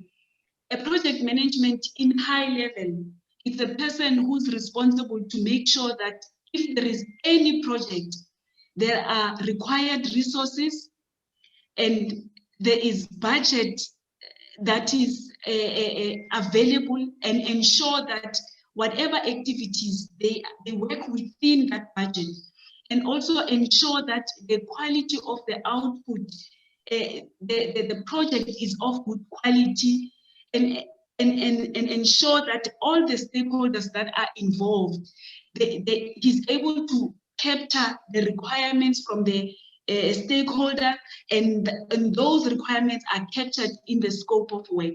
If you can make an example of when we were rushing for the hosting the 2010 soccer, when we hosted 2010 soccer match, you remember that we built roads, we built stadiums, and in that environment we needed project managers who understood that at a certain time we need to deliver this project, who understood that at a certain time we need to be able to host the matches. So therefore we need to ensure that this project ran according to the timelines, and they needed to understand that this is the budget that is available, and they needed to understand the scope of that project. What are the courses, entry course for project management? Project management ranges, entry requirement ranges from matric to undergraduate diploma, depending on the institution. Because you can do project management as a certificate, you can do project management as a diploma.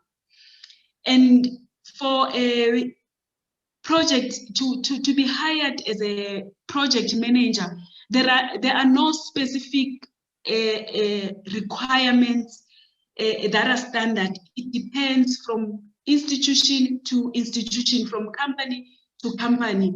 However, employers, they prefer that you have a base as a certain field of specialty, and then you have a project management as a top-up course.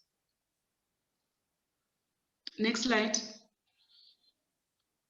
Here, I want to highlight that as a project manager, you can operate in different spaces. You can be in a IT environment, you can be in a construction environment, you can be in engineering, you can be in manufacturing. But my personal advice to any of you who's intending or who is interested in doing a project management, my advice would be, before you do project management, first sit back and think, what is your interest? If your interest is in engineering, first do a undergrad qualification in engineering.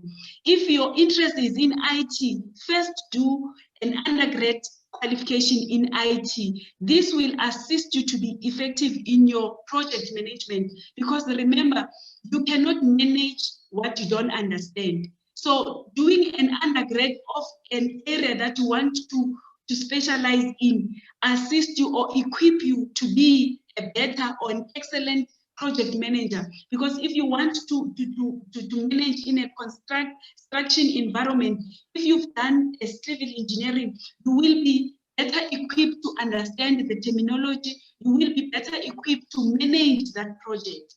So my advice to you is that if you're interested in project management, first identify the space you want to manage your project in, and first start with that technical knowledge as a base. Then you can follow your project management as a postgraduate qualification.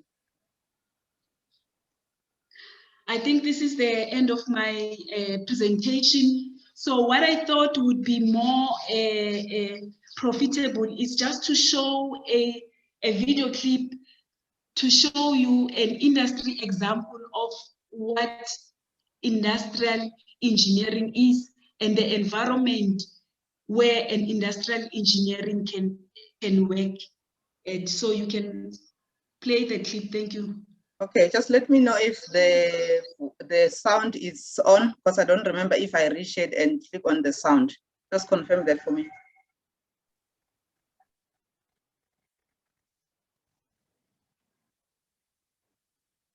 Does it have the sound? No, it doesn't have the sound. Okay, I'll reshare just now. Okay.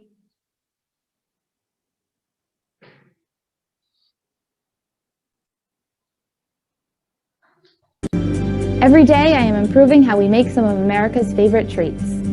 Our motto is we never forget who we're working for, and who we work for is the U.S. military. Within 10 years, every hospital in the nation will have an industrial engineer associated with their team. I help create magical moments at one of the world's most famous places. Industrial engineers are problem solvers. People who find that it's creative and fun to make things work better. The International Space Station travels around the Earth at 17,500 miles per hour. That's 16 times a day. 6 astronauts from different countries live there, performing experiments that would benefit life on Earth. I lead a team of people that assembles and checks out the hardware that will be flown to space, which will then be used by our scientists. This module just came back from space, and actually we opened up the hatch yesterday. As an industrial engineer, I'm contributing to one of the greatest technological achievements in human history. I like my job because it's different every day. In this plant, we make about 1 million pounds of chocolate every day. Even in a company as successful as Hershey, industrial engineers can always help improve what we do. We ended up collecting rows of bars and looking at the almond percentage by bar. Our Hershey bars with almonds did not always have a consistent number of almonds. I led a team to make design changes to the equipment, so now the bars have a more consistent number of almonds. Now we are producing better quality bars, our customers are happy, and the company is saving money. Lockheed Martin is the #1 defense contractor for the United States government. I'm responsible for the operations element of the missiles and fire control business. The approach we're going to take to build and test things, the manpower we're going to need, the technology support, the whole backbone of what we do is all around the culture, what I'll call the culture of being an IT.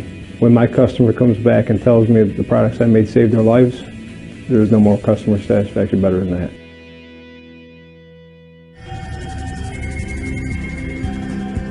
Industrial engineers are the kind of people that find the shortest, quickest, cheapest, best way to do something and think it's fun to solve that puzzle. We try to strive for delivering excellence and quality in all we do.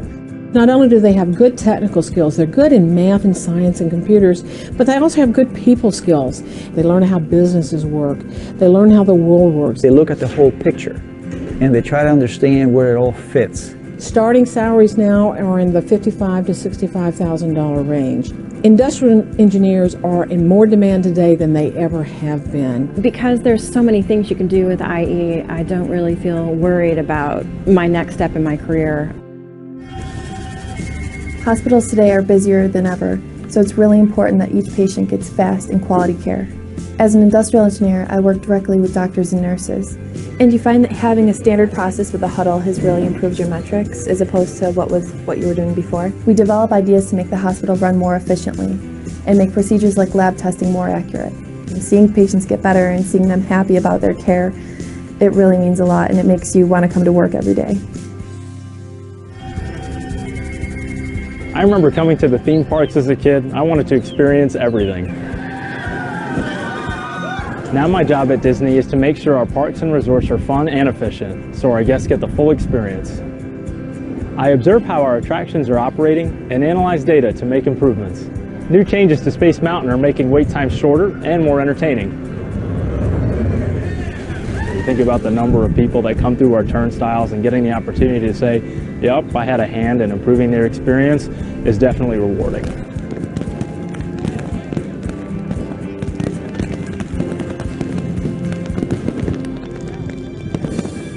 From the products on our shelves to the efficiency of our trucks, industrial engineers contribute to Walmart's role as a global leader in sustainability. My job is to create technology that makes it easy to capture and share life's most important moments. Industrial engineers help our airports operate more safely and efficiently. I study the new and innovative ways people work today so my company can develop products for the future. I develop new methods to keep our factory workers safer on the job. At the American Red Cross, industrial engineers coordinate disaster relief to the world's neediest people. I'm able to help create a corporate vision and develop a path to get there. As an industrial engineer, I help to advance the future of space exploration. I work for a company that builds medical devices so people can live longer, healthier lives. Our team of industrial engineers finds the best way to transport our products to more than 1,000 stores. My company makes equipment to diagnose all kinds of patient injuries and illness. As an industrial engineer, I'm improving products for the global auto industry. Industrial engineering gives me a unique and different perspective to improve the way my company does business. I try to drive continuous process improvement every day. Industrial engineering opens up opportunities throughout the company. You can pretty much go anywhere. We're tackling new challenges and coming up with creative solutions to make our company better. And all those things that I learned in my IE program, I apply every day here. It's exciting to use my industrial engineering skills to deliver a great guest experience. My job is rewarding because I know I'm making a difference in people's lives. Industrial engineers are the leaders of today and tomorrow. Every day is a different adventure. It's truly the dream job.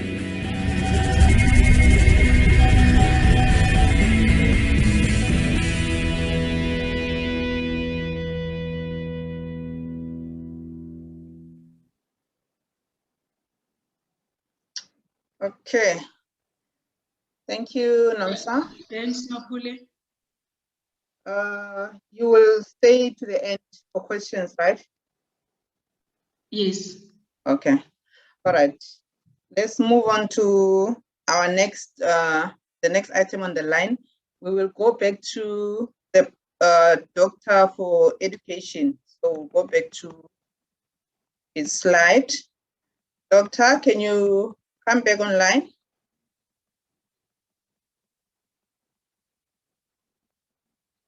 Dr. Nhlapo? Yes, ma'am. I'm ready. Hello, ma'am. Yes. Okay, over to you. Good day, everybody. Can you hear me? Yes. Am I audible? Yes. All right, thank you. Can I continue? All right, you can move a little bit. My name is Velape Aaron Tlapo, and I'm going to talk about education. As everybody knows that teaching, as it's popularly known, education is teaching in a nutshell.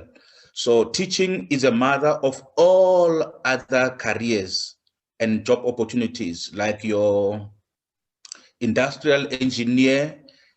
She came through the hands of a teacher, and all other people who in big companies and big careers. Now, I want to start first with my educational pathway. So in one way, it's going to motivate our future teachers.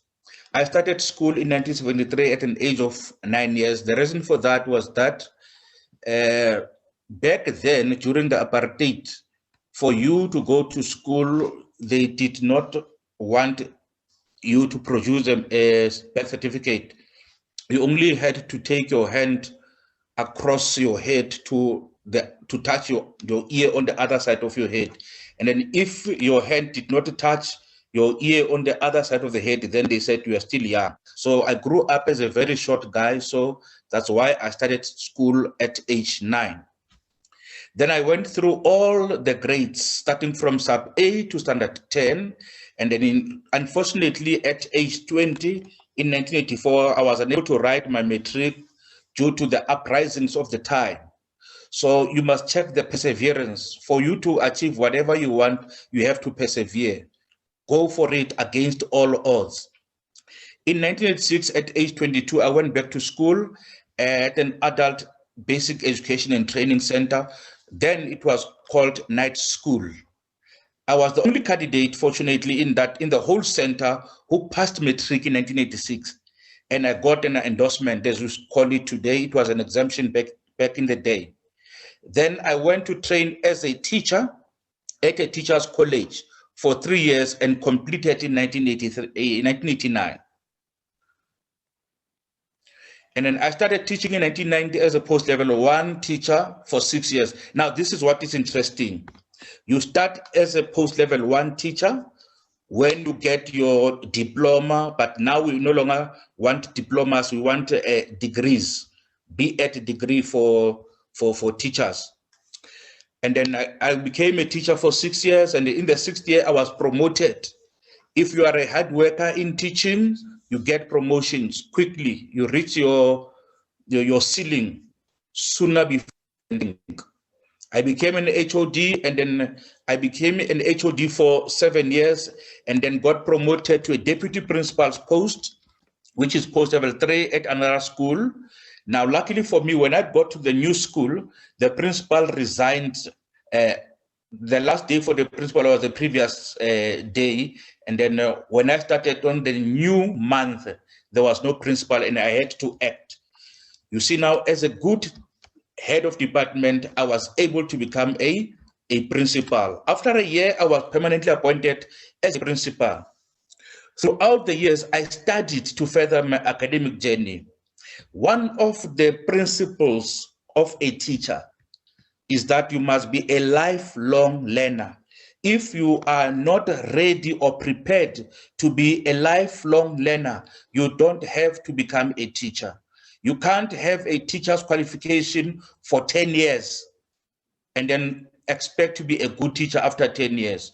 So you have to go with times. As for now, we are using technology. Now, as you know, most old teachers don't like technology that much because they say they were born before technology, but that mantra is no longer working. People must join the technology stuff. And then I got the following qualifications through my teaching career. I got a BA degree and then an honors BEd honors degree in education management. I went to University of Johannesburg for advanced certificate in education management. And then in the same year, when I was at UJ, I was studying with Northwest University, where I got a master's in education and then majoring in education management. And then I got my Doctor of Philosophy degree later on. Next slide, please.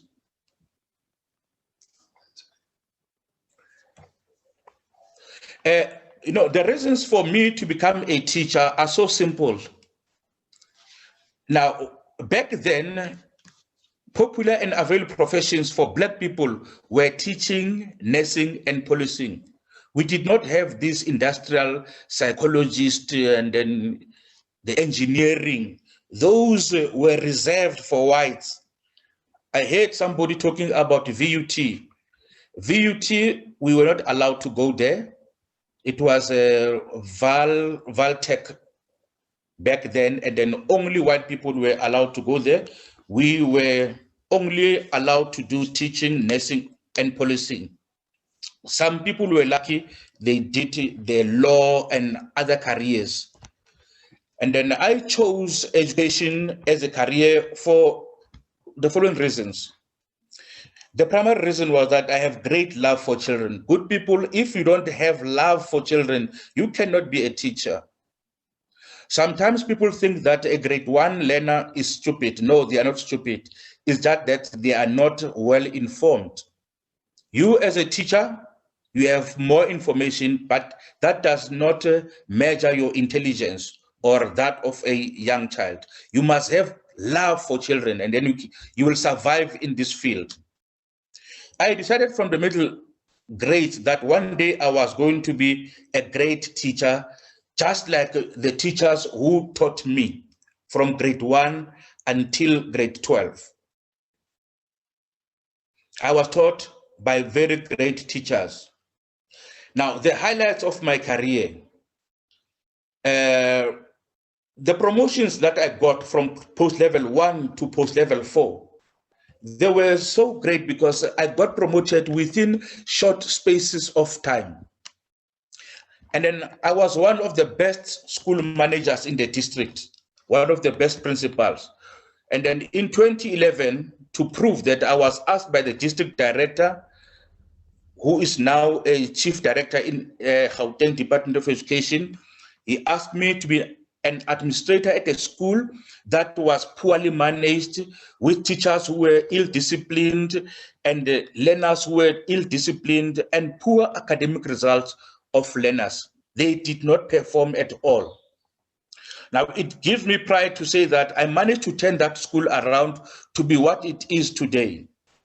The other highlight was the accolades that I was showered with for being a good teacher and a manager. Now, this is where the difference is between other careers and teaching. In teaching, we are not after money. We are after satisfaction. Now, what satisfies us most is when we get positive feedback, either from our learners or from our parents. Then money is a bonus to all of us. Next slide, please.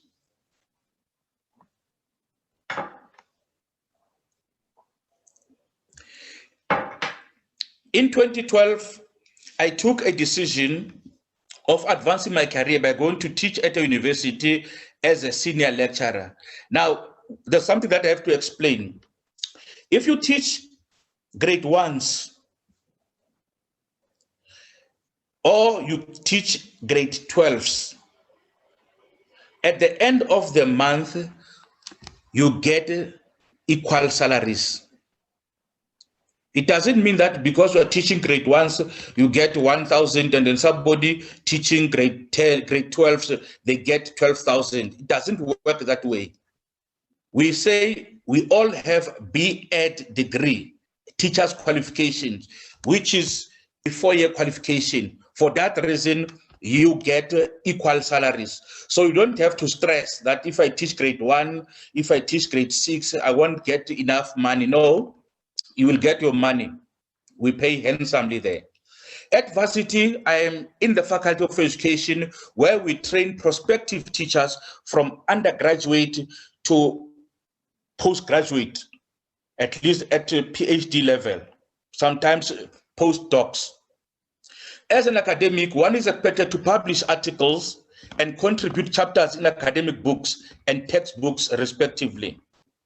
Now, if you don't contribute academically, you don't give information, contribute new knowledge in the body of knowledge, then you are regarded as not a good academic. So you must write articles, contribute chapters in textbooks, and so on and so forth. And then I disseminate my scholarly works in both national and international academic journals, as well as national and international conferences. Academia exposed me to overseas countries, and boarding a plane to overseas is so awesome. If you start today becoming a teacher and follow on my footsteps, then you will find yourself very far. I received awards at the varsity for excellent teaching and for research publications. Those were my highlights, the highlights of my career. Next slide, please. A highlight is something that you can take home with. That's something that you can pride yourself with. Now, the challenges I faced at my job and how I overcame them. One of the challenges in teaching is when you are a good teacher, normally your colleagues don't feel good about it, especially if you get accolades and then if you get a recognition of the parents and so on and so forth. They don't like it. That is the only challenge. But that should not stop you from teaching these learners, doing your utmost to make sure that they understand whatever content you are trying to teach them. Now, I asked the principal to give us a workshop on collegiality because other people don't want to change their attitude. They were born like that, and there's nothing that we can do about it. So if the principal calls or organizes a workshop, in the workshop, that's where the principles and the roles that each of us should play in order to make sure the school is run effectively. As a principal, I had problems with lazy teachers who toyed with other people's children. Now, as a principal, that is a huge challenge. Most principals, they fail in their duties because they like to be in the good books of teachers. That is why the quality of education is compromised like it is today. So managers should manage, teachers must teach, learners must learn. So if managers don't manage, then teachers will not teach and learners will not learn. As a fearless principal, I had to discipline such teachers. I recommend that some of them be charged for incapacity, which is poor work performance, and others for administering corporal punishment to learners at my school. I always make this example. When God created human beings, he deliberately put the ears on our heads, close to our brain, so that when we talk, they hear, and the information is interpreted quickly. So now look at the bumps. They are down there. So if somebody does not understand the content, why administer corporal punishment on them? And then you administer it right down there. Then the message will take long before it comes to the brain. So the best thing that you can do is to speak. They will hear. Prepare your lessons thoroughly, and then you'll understand whatever you are teaching them. Now, for you to become a teacher, there are certain requirements. For instance, at the university that I am working, for teaching, we need an AP score of 24 points, excluding life orientation. So if you add 7 to the 24, you might think that we have 31 points, only to see that, only to find that a life orientation is not counted when we calculate our APS score. Now, a level 4 pass in English as either home language or level 5 as an additional language is required for you to become a teacher.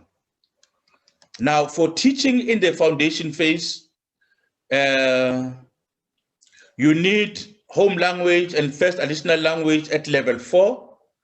To register for English as a home language, English as an additional language on level 5, which is a minimum of 65, is required. Now, in the intermediate phase, home language and first additional language at level 4. To register for English as a home language, English as first additional language. On level 5, your English as a first additional language is a minimum requirement. And then we allow students to choose whether they want to teach at the foundation phase, intermediate phase, senior phase, or further education and training phase. So in all those specialization courses, you must at least have a minimum of 5 if you want to specialize in mathematics, pure mathematics. If you want to teach pure math at school, we at least ask for a minimum of 5, level 5. Then you can teach further education and training phase. And then for intermediate phase, you can at least have math at level 3 if you want to teach math at an intermediate phase. All these courses, they take 4 years. Next slide, please. Oh, that was it. Thank you so much. Thank you, Doctor. We will take the questions at the end.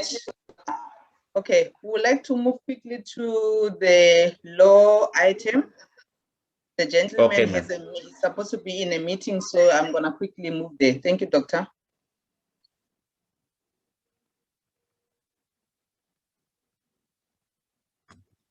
Thank you, Mapule, and the attendees and the dignitaries that we currently have today to shed some light and understanding through our experiences to the young ones who are now about to finish their secondary level into the system of higher education and learning. I will start by introducing myself. My name is Advocate Ndwakuru Cedric Moleya. I'm an advocate of the High Courts of South Africa with the right of appearance in all the courts within the borders of our country. So I will be very brief, as our program director has already indicated that I'm supposed to be in a meeting. So I will start by explaining how my educational journey or pathway unfolded from my secondary school. I attended my secondary school at Morenga High School. That is a school in the far north of Limpopo, in the remote areas. And then I matriculated in 2010. After my matriculation, I went to study my LLB at University of Venda. And then after my LLB, I went to Wits University and studied an advanced diploma in financial markets and banking systems. I then went on to study my advanced certificate in labor law at University of Pretoria. Why did I choose a career in law? When I was still in my secondary level, I chose the stream of historical subjects. That is history, as we know. During my study, I was exposed to the events which happened in our country during the apartheid regime. So I had to analyze why Black people and white people were not treated the same. And to my surprise, I found that the legal system, or rather the justice system, was used as a tool to implement laws which were discriminatory according to race in our country. So I developed an inspiration to join the legal fraternity so that I may effect change. That is how it came about that I pursued the career in law. Well, after I have completed my LLB, I went to serve my pupillage at the Pretoria Society of Advocates, where I was trained for a year to be an advocate. So the highlights of my career, I've been involved in a number of high-profile cases. I will give you an example. I was involved in the panel of advocates who were representing UNISA against the AfriForum. This is a prominent case wherein we were fighting for the use of Afrikaans in the UNISA institutions. The basis of this was that most of the examiners, or rather the papers, were served in Afrikaans, and that actually gave undue benefit, or rather an undue advantage to those who speak Afrikaans compared to the counterparts. So we recorded a victory on this case. The other case that I participated in, it is the recent case. It's a very, very, very, very prominent case of Advocate Bongani Bongo. He's the current member of parliament in the constituency of the ANC. He was charged with the allegations of corruption in his area of expertise. So we also managed to get him acquitted. So I also got involved in the development of the Traditional Courts Bill, wherein we were giving judicial notices and opinions on how we can develop our customary laws so that at least we may give some sort of power to our traditional leaders to adjudicate those petty, rather maybe less important kind of crimes which does not require legal expertise.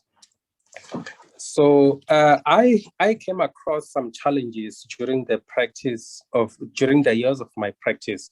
You will remember that the law is neutral and it does not have to be in line with certain religious systems. So as a Christian, I also had a problem to say I'm representing a criminal whom, according to my understanding and the evidence that has been laid before me, this person is guilty.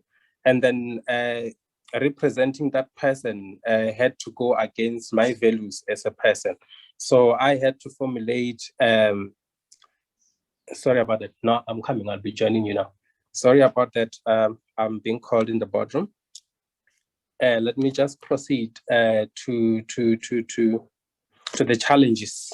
I'm being obstructed here.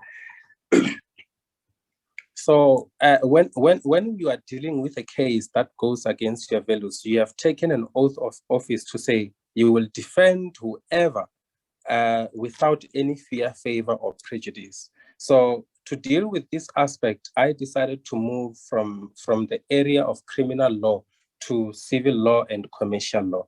That way, I was able to have a good peace of mind when I was executing my duties. And then the other challenge that I had to face was to balance my work life as well as my personal life.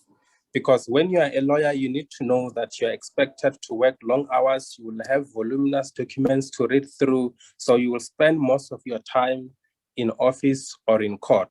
So you need to be able to at least understand and be an organized person and apportion your schedules properly.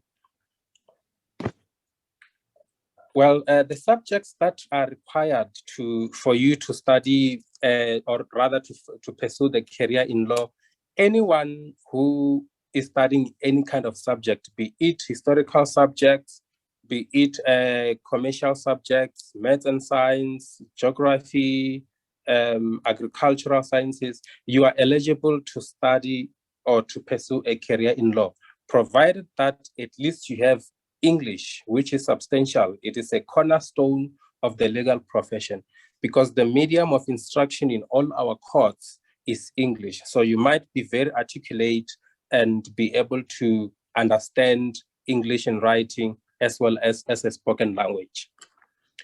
So the institutions which gives this LLB degree that I studied, it is found in all traditional universities. Traditional universities, I'm not referring to the FETs, I'm not referring to the University of Technologies, even though now we are getting to a point wherein they are being accredited to offer diplomas in law and all. So the universities that offers this degree is University of Venda, Rose University, Stellenbosch, University of Johannesburg, Wits University, University of Pretoria, Mpumalanga University, University of Limpopo. They do offer this career. And then in terms of the application point score, they do vary according to the universities. Where I studied at University of Venda, when I started my LLB, they required 30 APS. That excludes life orientation. So you also need to make sure that on your English is at least above 65% for you to be considered as a prospective candidate for the LLB degree. I think I will just keep it here as a brief, but when I'm in the meeting, I'll keep on checking the messages wherein I need to respond. I will just text because I'm going to a meeting right now. Thank you very much, Program Director.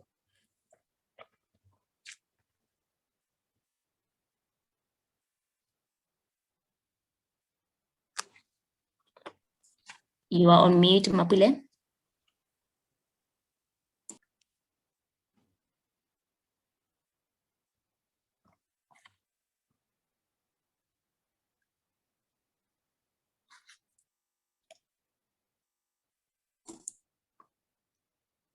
Mapule, you are still on mute. Sorry. All right, apologies about that. Thank you, Advocate Muleya. And the questions for the advocate we'll leave them for later. You can just leave the questions in the chat box. We will, hopefully you will be able to address them after his meeting before we finish with the program. Okay, we'll move to the next item on our agenda, which is health. Is health. Let's see. Okay, for health sciences, we've got Dr. Rebotile Petla. Dr. Petla, over to you. Thank you, Mapule. Good afternoon to our guests. and our learners. Thank you for this opportunity to be part of this great. I consider it as a solution to a problem that we are facing as a society. The problem of learners not really knowing what to do after matric. So I consider this as a great part of a solution to the problem we are facing. I am Robotile Petla. I'm a qualified medical doctor, matriculated in 2000. I did my high school education at Silevalo Secondary School in Limpopo. From there, because my matric results were not sufficient to guarantee me an entry into medicine, I started with BSc. Instead of bridging, I did BSc degree and then did medicine after my BSc degree. Currently, I am working as a registrar in histopathology at National Health Laboratory Services. And a registrar just means I am training to become a specialist in histopathology. So the reason why I chose medicine, the main reason is just passion. I have a nurturing character, and that is what made me to lean more into the health sciences as a field of study.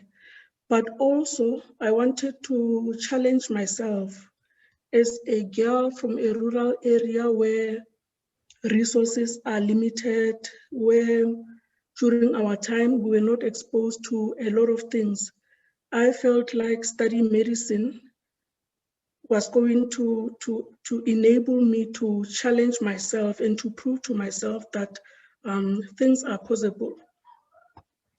And the other reason why I chose medicine is that opportunities are endless in medicine. After studying medicine, I developed even more interest in medicine, actually, after entering the field.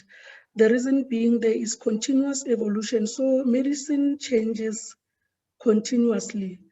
The things that were known 50 years ago have completely changed. The treatment approaches, the treatment options, they continue to change. The challenges, diseases evolve. So it's something that kept me to stay in the field of medicine.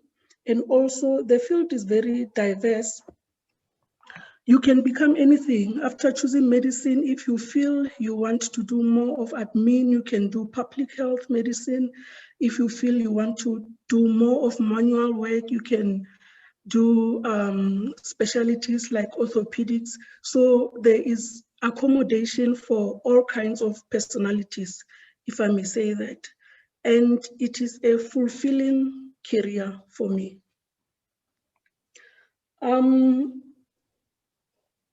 Just to summarize the highlights in my years of practice is that you tend to experience the direct impact that your intervention does on a patient. And this includes the biological, the psychological, and also social impact that you give to your patients. You do not leave patients in the same way that you found them. And also just to experience the preventative nature of medicine, which includes patient education. I've had an opportunity of witnessing how much patient education changes people's attitude and how much it helps in making patients to adhere and to cooperate in the treatment options that are available. And personal growth as well. I had to break a lot of barriers personally. and that helped me to grow. So the main challenge that I personally experienced was my character flaws. Being a person who is easily emotionally attached, a person who was shy to adopt a leadership role, a person who is more sympathetic. I had to work around my character flaws in order for me to survive in this field. So I had to teach myself how not to be emotionally attached. I had to teach myself how to give instructions without feeling like I am taking over an environment, because we work with a lot of health professionals who have years and years of experiences. So for example, as an intern who is just fresh from the medical school, you are expected to give instructions to other healthcare workers such as nurses who have decades of experience. And that is something that I was not comfortable with, but I had to learn to deal with it. And what helped me was to take a conscious decision that I'm going to improve my emotional intelligence. I attended psychologist courses, I attended presentations by occupational therapists just to try and improve my emotional intelligence. The requirements differ from institution to institution, but English, mathematics, life sciences, or physical sciences, these subjects contribute to 50% of the overall score. There is also a national benchmark test that you write after being considered by university. So if you apply, the university will give you an invitation or send you to a place where you write the NBT test. And that will contribute 50% of your overall score. So institutions in our country that offer medicine, I don't think I've exhausted the list here. Sefako Makgato Health Sciences University, which was formerly known as Medunsa, University of Cape Town, Free State, UKZN, University of Limpopo, which is one of the newest addition to our medical universities, University of Pretoria, Stellenbosch, Wits, Walter Sisulu, and also Nelson Mandela University. I must say that there are also some of the healthcare qualifications that one can obtain from University of Technology. So there are different schools within the health sciences. We have School of Biomedical Sciences, which offer degrees such as biomedical technology. Then we have a School of Medicine, which offers a Bachelor of Medicine and Bachelor of Surgery, which is generally known as medicine, and also Bachelor of Radiography. And we have School of Oral Healthcare Sciences, which deals with dentistry. So within dentistry, there's PDS, which is equivalent to medicine. There is Bachelor of Dental Therapy, which is a 4-year degree, and also Bachelor of Oral Health, which I think is 2 years. Just to go back on medicine, the MPCHB degree is, it takes about 6 years to obtain the degree, and before anyone can be allowed to practice, you have to go through 2 years of internship and 1 year of community service. So in total, that will be 9 years. There are some universities that offer 5.5 years duration of training, and some 5 years. And then we have School of Healthcare Sciences that offers nursing degrees, occupational therapy, dietetics, and also physiotherapy. Then School of Pharmacy, which offers BPharm. There's also a few courses that I did not include in this presentation, but I think they will be helpful to our learners. One is clinical engineering, where the practitioner basically deals with machinery that help clinicians to manage patients, to resuscitate, and also to develop artificial limbs for those who need them. For example, we had a runner who needed an artificial leg. So clinical engineers work around those things. And then we have clinical associates, which was introduced just a few years ago in our country. Clinical associates are somewhere between nurses and doctors. It's a 4-year degree where after qualifying, most of them are placed in the rural areas where there are no doctors. So they are somewhere in between nurses and doctors. After graduating in medicine, like I said, the opportunities are a lot. So depending on your personality, depending on your preferences, whether you want to work long hours, whether you want to do manual work, you can become a psychiatrist, which deal more with mental illnesses. You can do emergency medicine if you are an adrenaline junkie. You can do surgery, pathology, which is the field that I'm in right now. You can do anesthesia, which basically is those are doctors who put patients to sleep, and also manage ICUs.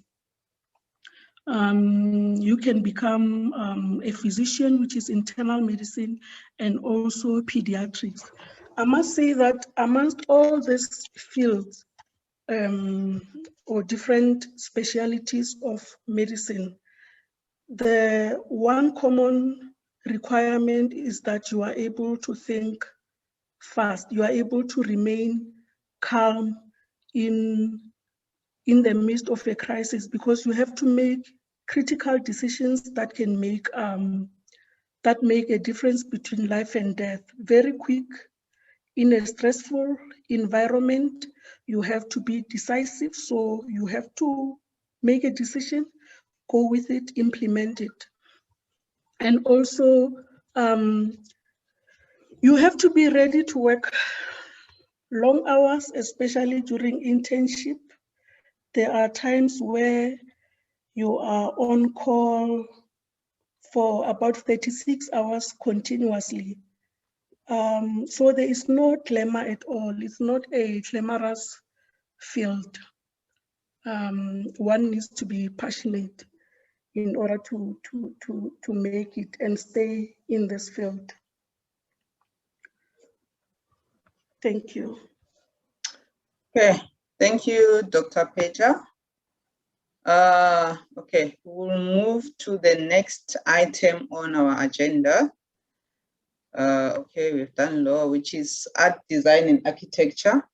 Vusumusi, are you on the line? We could not get hold of him. Hopefully he's on the line. Let me just search for him. Okay, we don't seem to have him. Let's move on our agenda. Let's move to the next item. The next item is business and economics. Veronica Chilwani. I don't know if she's here yet. Veronica? Hello. Oh, hi. Thank you. Over to you. Hello? Hello? Can you hear us? Oh, gosh.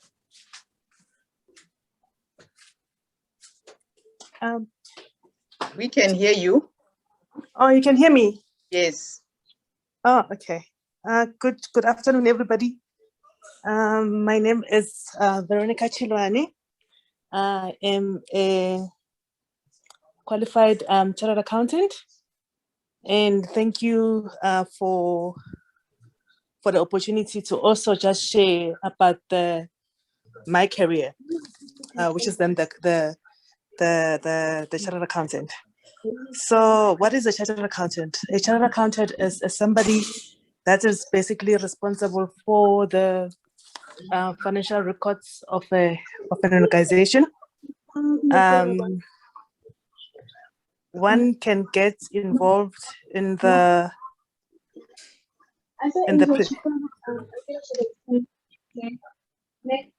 Alicia?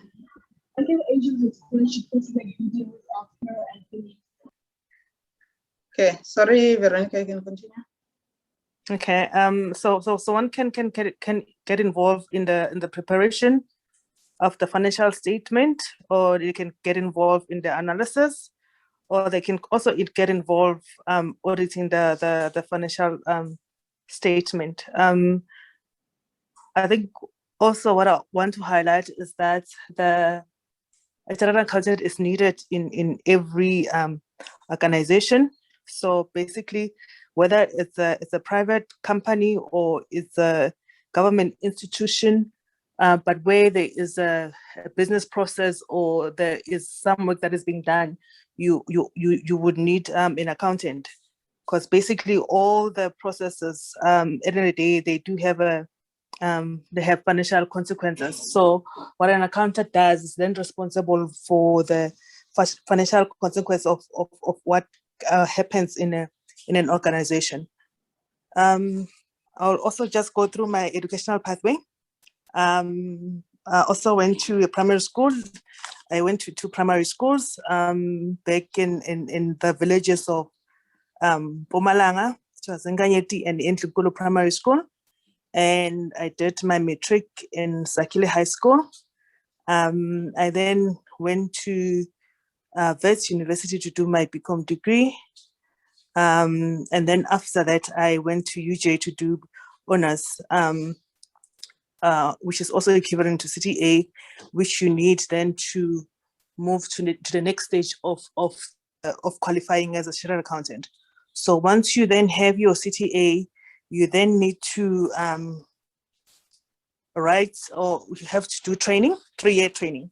We call those articles. So you can either do articles in an audit firm, like your KPMG, your Ernst & Young, your PricewaterhouseCoopers, or you can do your articles with any institution. You can do it in a bank, or any other organization that offers the training program. So I did my articles with an audit firm, Ernst & Young, for 3 years. Within those 3 years, for you to then qualify as a CA, you need to pass 2 board exams. So you have board 1 and board 2, and for you to write board 1, you must have CTA. Then you can move to board 1, and then once you have passed board 1, then you can move to board 2. And then once you have completed your articles, and you have also finished with the board exams, then you can qualify as a chartered accountant. So why I chose this career? I think for me, as I also grew up not knowing what is it that I wanted to be, and also with no opportunities, or how can I put it, not knowledge of what is required in like what careers are out there. It becomes very difficult. So I think you guys, what you're doing is a very good job, because you're giving people an opportunity to also see what is available out there, because we did not have this when we were growing up. So for me, I only learned about being a chartered accountant in a book. It just looked exciting, it looked challenging, and that's why I wanted to do it. And also, I'm also quite highly analytical, and I was not really good with the science subject. So I was in high school, I was doing accounting, so and I was good at it. And I think that's naturally then the next step of choosing to be an accountant. My highlights of my career, I think, is completing my honors degree basically at UJ. I think I must also just highlight to the people that are going on their next journey to say, nothing is in life is easy, so you need to work hard. And working hard means that you commit yourself, you make sacrifices, but at the end of the day, it's all worth it when you then are able to complete your studies. And also then qualifying for my board exams or passing my board exams, and really at the end of the day, qualifying as a chartered accountant and getting the designation of being a chartered accountant. And I think another important thing or highlight for me of my career is having the flexibility to really work anyway in any organization. We can move to the next slide. Okay, I think the challenges that I have faced, I think really it was when doing articles. You are working for the first time, and you're working in a high-paced environment with tight deadlines. You've never worked before in your life, and then all of a sudden you have this so much amount of work, and you have so much responsibility, and you don't know how to deal with that. And also another challenge was working in a diverse team. So basically, yes, you have studied, yes, you have done the degrees and you have qualified, but now you have to work with different people from different backgrounds. And sometimes those backgrounds you can't relate to the way they have been brought up, or their ways basically of doing things. And another challenge was that working for the first time and having to use a computer for the first time as your first job. And then another challenge was also doing articles without a car. But then I think what is important with all of these challenges is that in life, we all encounter challenges. I think what is important is how do we then respond to such challenges. And what is important is that there's always people that knows better than you. So when you ask, you must always ask. If you can't ask, I think these days you guys are, it's easier because you can also Google. So there's a lot of information on the internet on how to deal with things.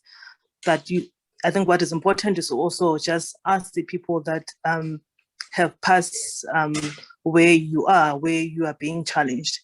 I also had to learn about time management, and I also had to develop my computer skills, and really having a mentor or having people around that have been there where you are assisted me to overcome the challenges that I was facing.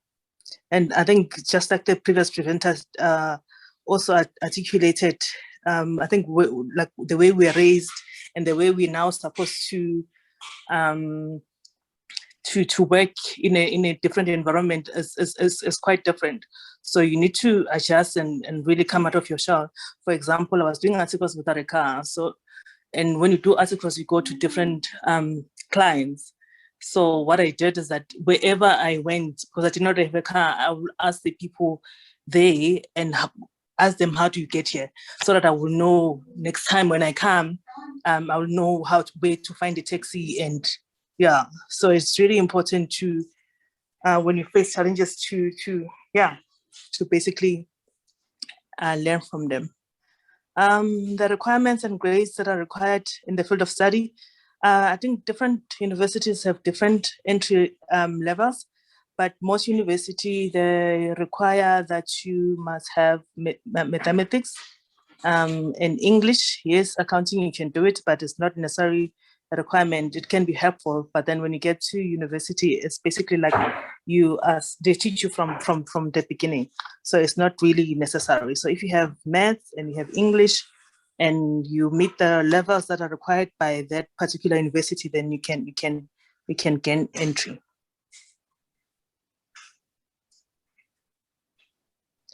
Okay,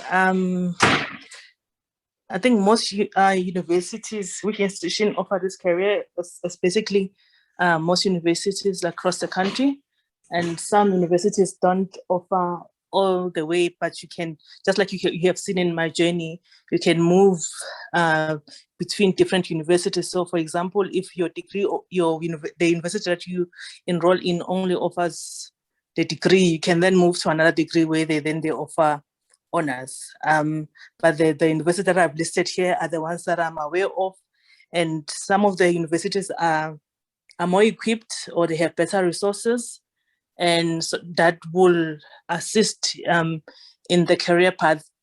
Like for example, University of Johannesburg is regarded as the one with where your chances are much higher to succeed, because their lectures, most of their lectures are the ones that set the board exams as well. Career paths available in this faculty. So being a CA, once you qualify, then the sky is the limit. You have multiple career paths. You can work in public sector. You can work in the private sector. You can also work internationally. You can work as a finance manager in any organization, basically. You can work as an external auditor, being an audit manager or being an audit partner. You can work as an internal auditor. You can work as a test consultant. You can be investment analyst. You can be a CEO. You can be a CFO. This is not exhaustive. It's really like, once you qualify, the opportunities are really, really endless. Okay, that's the end from me. Thank you. Okay, thank you. We will now move over to the next item on our agenda, which is, sorry, we will go back. It was the check.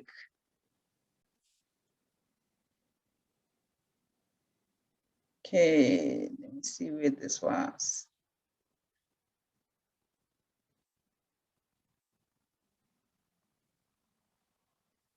Apologies about that. What is this?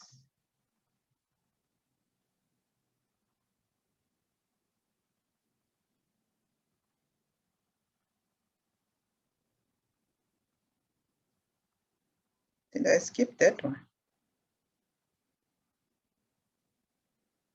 Where is the presentation? Oh, okay. Okay. All right. Our next item is safety, health, environment, and quality, which is checked by Figile Zungu. Mrs. Zungu, over to you.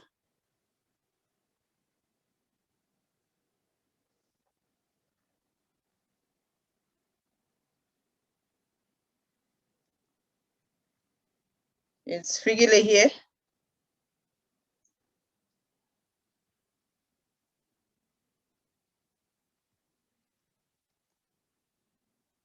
Okay, while we wait for her, she had indicated she'll be here at 1. I thought she was here already. We can take questions for now. We can just take the ones for accounting. We will get the questions, the rest later on.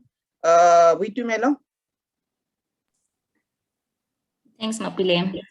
All right, I think the accounting questions, a very great presentation there. One of the questions was about, having been the not knowing exactly what to study, and talking about how, she went directly into what she was naturally good at, which was accounting.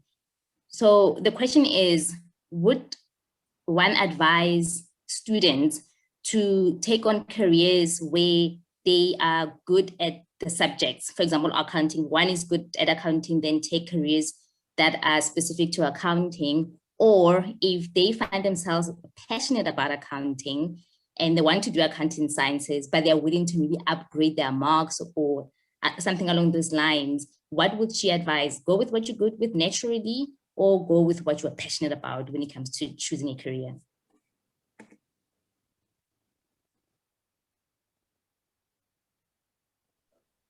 I think the question is for me. Is Veronica here? Yes. So yes. So passion and like you're good at accounting, but you're not really fascinated about it. I think you can go with your passion. Is if you have a passion for something, it will actually work out. I think either way, whatever choice you make, whether you follow what you're naturally good at or what you are passionate about, it will work out for you. And also, I think once you also choose something, I don't think it's the end of it. So you might be good at accounting and then you follow then the accounting route, but then somewhere down the line, I think you will be able to then combine what you're good at with your passion. Great. No, thank you for that, Veronica. And then the one other question, it was around the challenges that you have highlighted throughout your career, where, you spoke a lot about how you had to do your articles without having a car. But now, there are Ubers, so that takes away that challenge. So what are the things that you've seen that have improved throughout your career that, the students wouldn't necessarily have to face anymore, but can take advantage of that to propel within their careers? Oh, a lot. Because now I'm a client to people that are doing articles. So, and I tell them that they're really having it easy. So technology has brought so much efficiencies in the way they do things. So for us, we had to go through files, physical files, and trying to find something. For them, they even get access to the information of the client. So they can retrieve whatever information that they need directly from the system. And for us, we had to wait for somebody to come in the office or just to give you access. So I think technology has really made a lot of things quite easy, and there's not much, how can I put it? There's not much physical things that you need to do.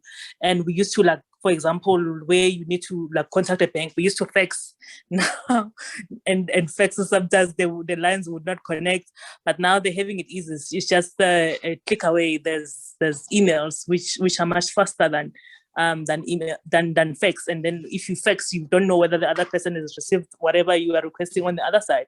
But with an email, it's much easier, and it's also much easier to see or to request feedback. Recently, the clients now, because of COVID, they are able to audit remotely, and in our times that would not have been possible at all. So I would say it's really technology has made it so much easier. Yeah, that is true. Thank you so much. One last question coming up. What other options are there, just in case a person does not meet the requirements of exactly, becoming, a CA or registering for BCom accounting? Where will they start before going straight into BCom accounting? Sure. I think I think earlier on the gentleman that presented on TVET. So there are opportunities when you then do or follow that stream. I think the only disadvantage is that then you are just limited if you're not lucky enough. But then there are people that make it through that path, but a lot of people then get stuck because most organizations then they have their requirements for example, for senior roles, then require you to have that degree or to have that CA qualification. So then it's just, you then get limited, but otherwise then you can follow that path, but then you really need to work hard on your experience. And it also depends from organization to organization, but most organizations really are restrictive in terms of what they require. Great. Thank you so much, Veronica. That concludes our Q&A session for Veronica. Mapule, I think I can hand over to you. Okay. Thank you, Veronica, and thank you, Witumelo. Let me just check again. Fikile, are you back online now?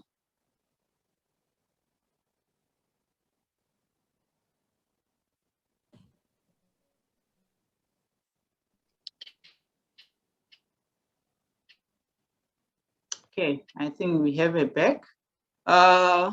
This is the last item that we have. It's safety, health, environment, and quality, which is abbreviated as SHEQ. Mrs. Fikile Zungu will take us through that. Fikile, over to you. Seems your network might be a challenge there. Mapule, I hope I'm audible enough. Yeah, now we can hear you.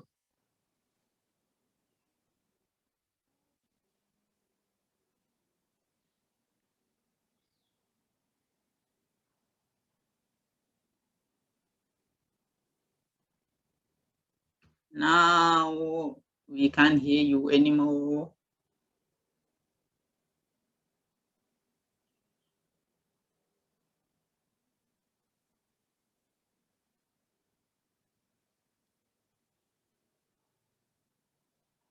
Fikile.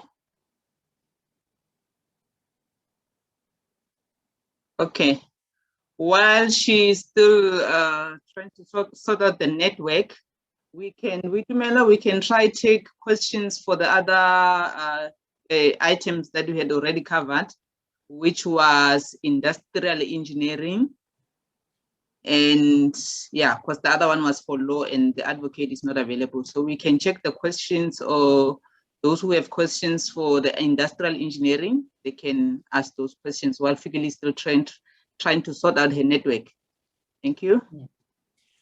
Okay, so some of the questions that came through for industrial engineering, I think it was also covered in one of the videos, but I'll just allow an opportunity, is that, when we're looking at automation, what role does, an industrial engineer really play, especially with new graduates, when one decides to go study industrial engineering? How do they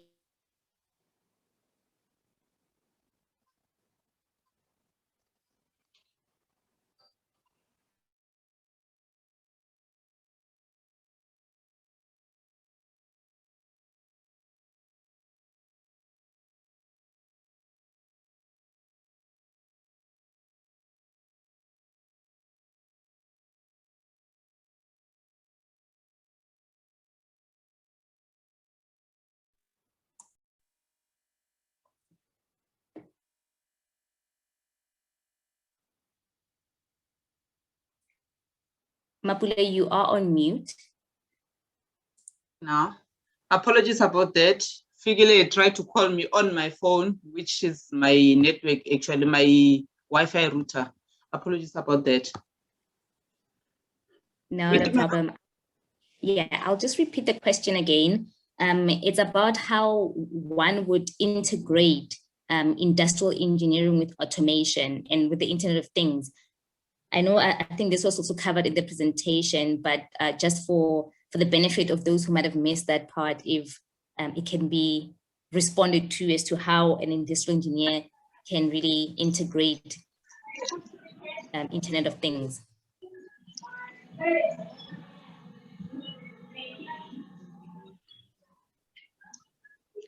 That was for Nomsa. Okay, it's Nomsa here. Thanks for the question.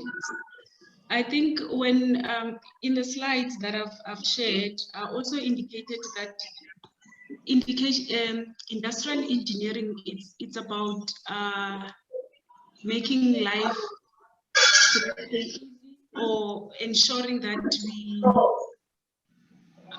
ensure that there is improvement in our process. So as part of that, each and every process that we study, as much as we can, we want to ensure that we can, if the technology can do the work for us, as much as we can, we introduce technology to ensure that we are efficient in our process. When you think about the Internet of Things, I think it is the same approach where we look at our process and then we determine to say when we do things manually and when we automate certain activities, what value do we get out of that processes? And through that, we are able to determine which one will serve the organization best and ensure that at the end of the day, it gives us the efficiency that we need or it increases the productivity. I think that would be the response in terms of that one. Very loud and clear. Thank you so much, Nomsa. I think there was just the one question for industrial engineering with just a comment from someone saying that they had confused industrial engineering with industrial psychology. So it's good to see the big difference to help them choose better. Thanks, Mapule, over to you. Okay, thanks, Nomsa, and thanks, Witumelo. Figile is back.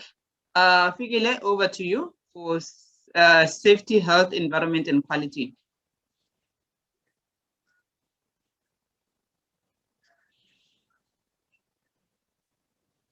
Okay, thank you. Can you hear me on your side? Yes. Hello. Yes, we can hear you. Enough? Yes, you are. Okay, no. All right, thank you so much. Apologies for the challenges I'm experiencing. I was just doing other presentation on the side. So thank you so much. Good day, everyone. I am Figile Zongu. I'm currently the Operations Coordination Manager in Durban, King Shaka. I'm in the aviation industry. So when I got this opportunity, I've seen this that as the best opportunity also to add value on our young and coming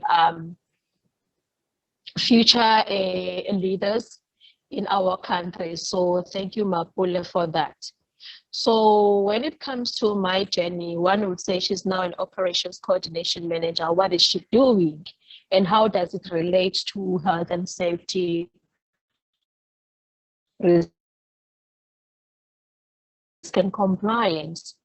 So I am responsible for the entire operations within the airport. When you arrive, you check out up until you reach the time and you are on the airport. Sorry to so that is my responsibility. So when I did measurement, okay. Please switch off the video. Maybe the reception will be better. Mapule. Please switch off the video. Just be on audio.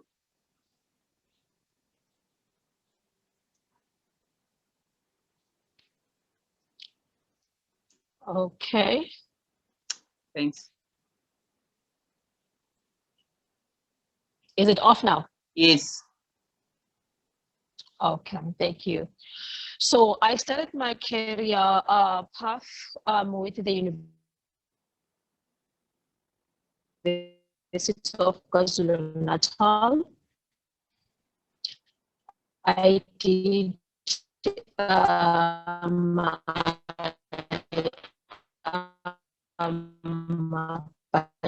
of Arts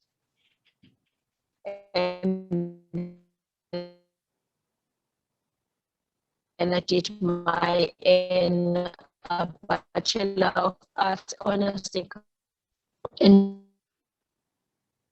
your network is spending my not good. Time environment science. Yo.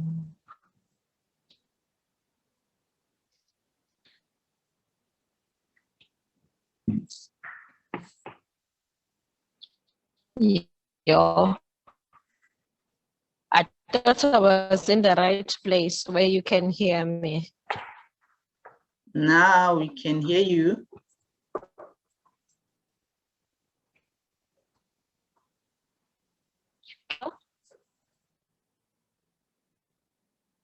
We can, okay. Are you still there? Yes, can you hear me now? Yes. Okay, I've tried to change the venues. It's better. Okay, so it's much better. All right, thank you so much. So I worked in the cement industry, and thereafter, when we were about to move to Mozambique, there was a new project that I was allocated to join the team that was going to work in Dola and Nakala. I got a new position in the aviation industry. So in the aviation industry, there is where I work as a chef manager. So one will ask themselves as to how do you manage to move from the production industry to the aviation industry. So for me, there was a huge change in the way I do things. Always in your environment where one will always have new challenges.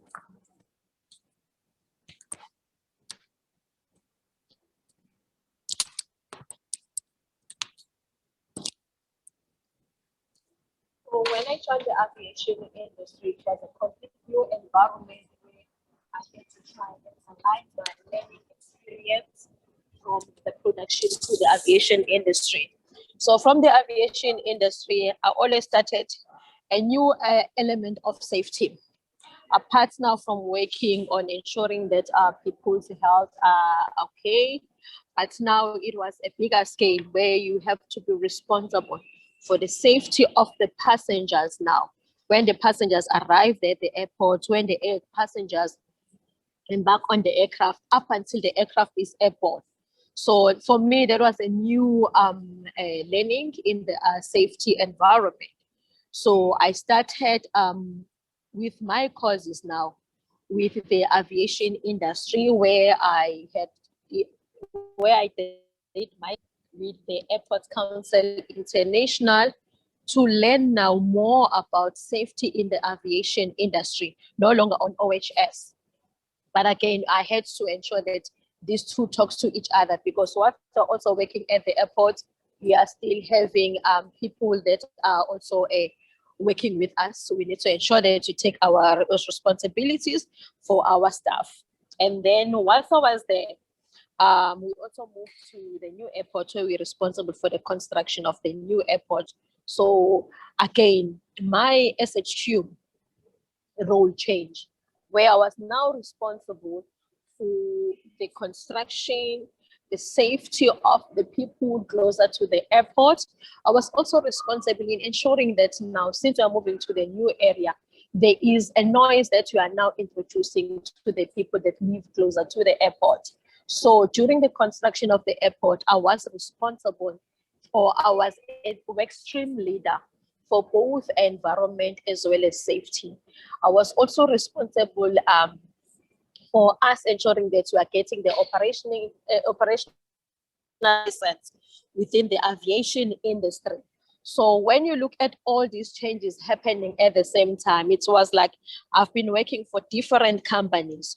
So we had to ensure that when we are working with the communities now, introducing new risk to the communities that we are living close by, we are also able to develop that good working relationship and make them understand as to what value are also adding and what do we need now as an industry to ensure that as much as we are introducing this news to the community, but our communities are still safe, we are also have to comply with the necessary permits that were issued by the Department of Environmental Affairs.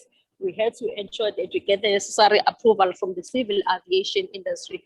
So that was also a huge task that one was exposed to, up until such time where we had to come to a stage where we have to design now, work closely with the specialist, designing the path for where the aircraft will be flying as they take off and when they land off, and also ensuring that we are also minimizing the noise to the communities. And thereafter, at that time, I was now working as the head of department responsible for safety, health, environment, and quality, now in the aviation industry.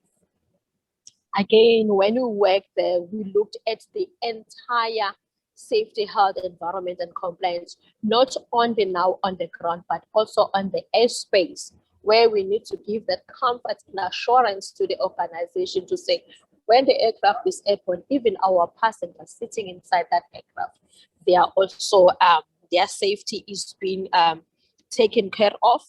Also ensuring that even when the aircraft, before it leaves the tarmac or the apron, it is safety and it's also meeting all the safety requirements. So I continued with my studies, I became the manager. So when I was the manager, occupational health and safety, environment and aviation safety, I did my studies with Turin University.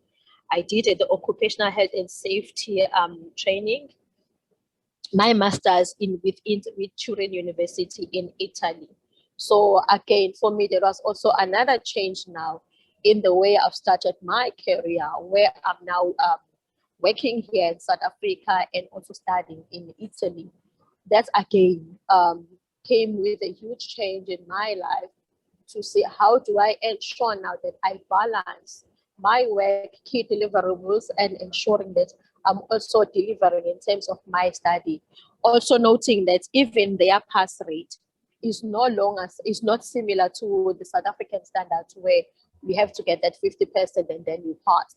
So for them, a pass was at 70% and above. 69% was a rewrite, so you have to rewrite everything. So for me, that was another change that I've also experienced within the organization. At the same time, whilst I was experiencing those changes, so whatever learnings I'm also getting, I had to come back and also share with my business units, ensuring that what is the best industry practice that is out there. How do I ensure that I instill it and I'm ensuring that it's being implemented without making it felt by my colleagues to say there's this new change. Also noting that we are the international airport, so whatever we do now should comply with the international standards that one is working under, and ensuring that we had to comply with whatever we are doing on site.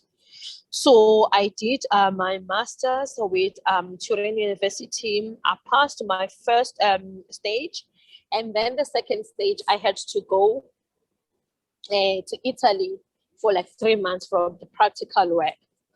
That is when now my challenge came in, because I had to leave the organization and go for 3 months. So again, in my personal space, there was also going to bring some changes in the family, which we were ready about. However, in terms of the funding and all the challenges that one will come across, once we are still happy that we are progressing with your degree.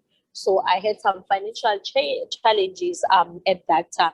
So I ended on the second phase. I did not complete the second stage of my master's with Italy. But again, I continued. I never stopped. I continued studying. I continued working within my organization. So for that time that had lapsed, because I was supposed to complete my degree, I did my business risk management with UCT, of which I also passed. So again, I moved to another department, also noting that as much as I'm focusing mainly on aviation safety, occupational health and safety, we had the risk compliance and governance department within the organization. Hello? Yes, we can you still hear me? Okay, thank you, Mapule.